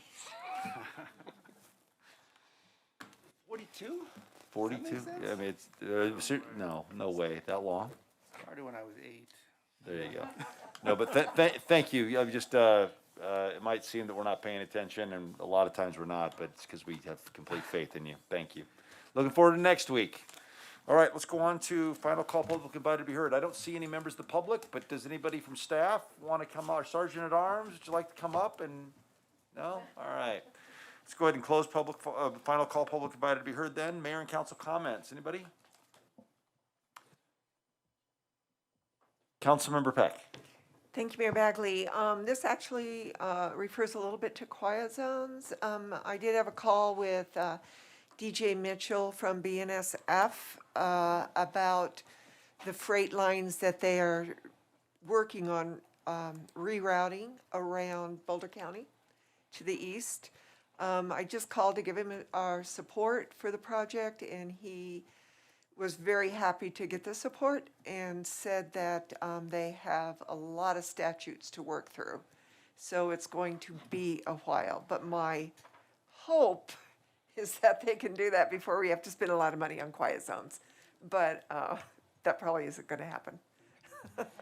No, next year's there's a big push in 2022, so. Yep.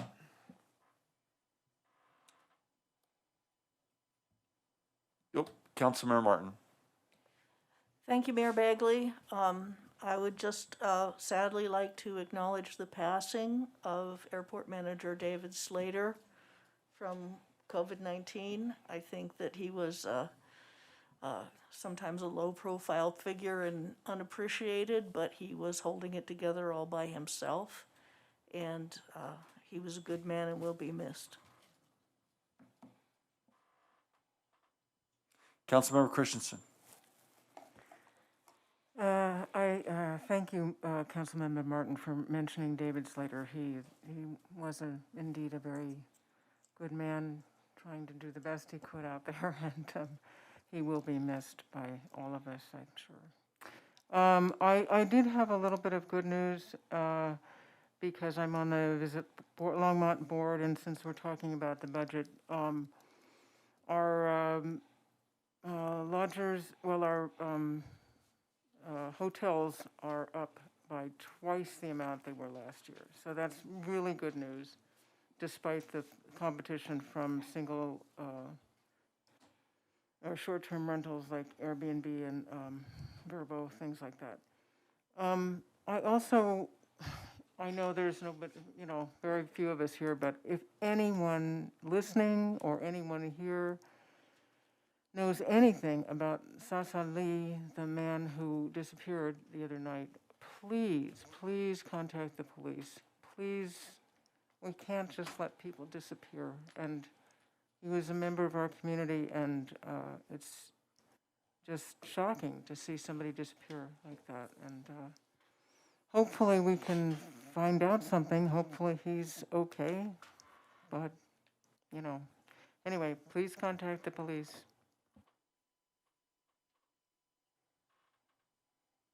Councilmember Waters.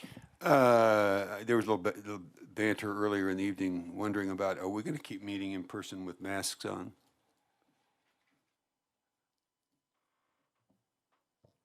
So the only way that would happen is if somebody if somebody made a motion at some point to change it, that'd be different, but we've already technically voted on it. So we're going to keep meeting with masks? I mean, the people who voted for it can decide that. Okay. Meaning so. All right. Oh, technically, we can't make motions during this portion of the meeting, but next week, if somebody who voted for it wants to bring it up again, we can discuss it during the start of our meeting. So, all right, all right, I think that is, I don't see anybody else in the queue. Harold, anything? Just, next week is gonna be a long meeting with a lot of budget, so just, get ready for that one. Just wanted to put that out there right now.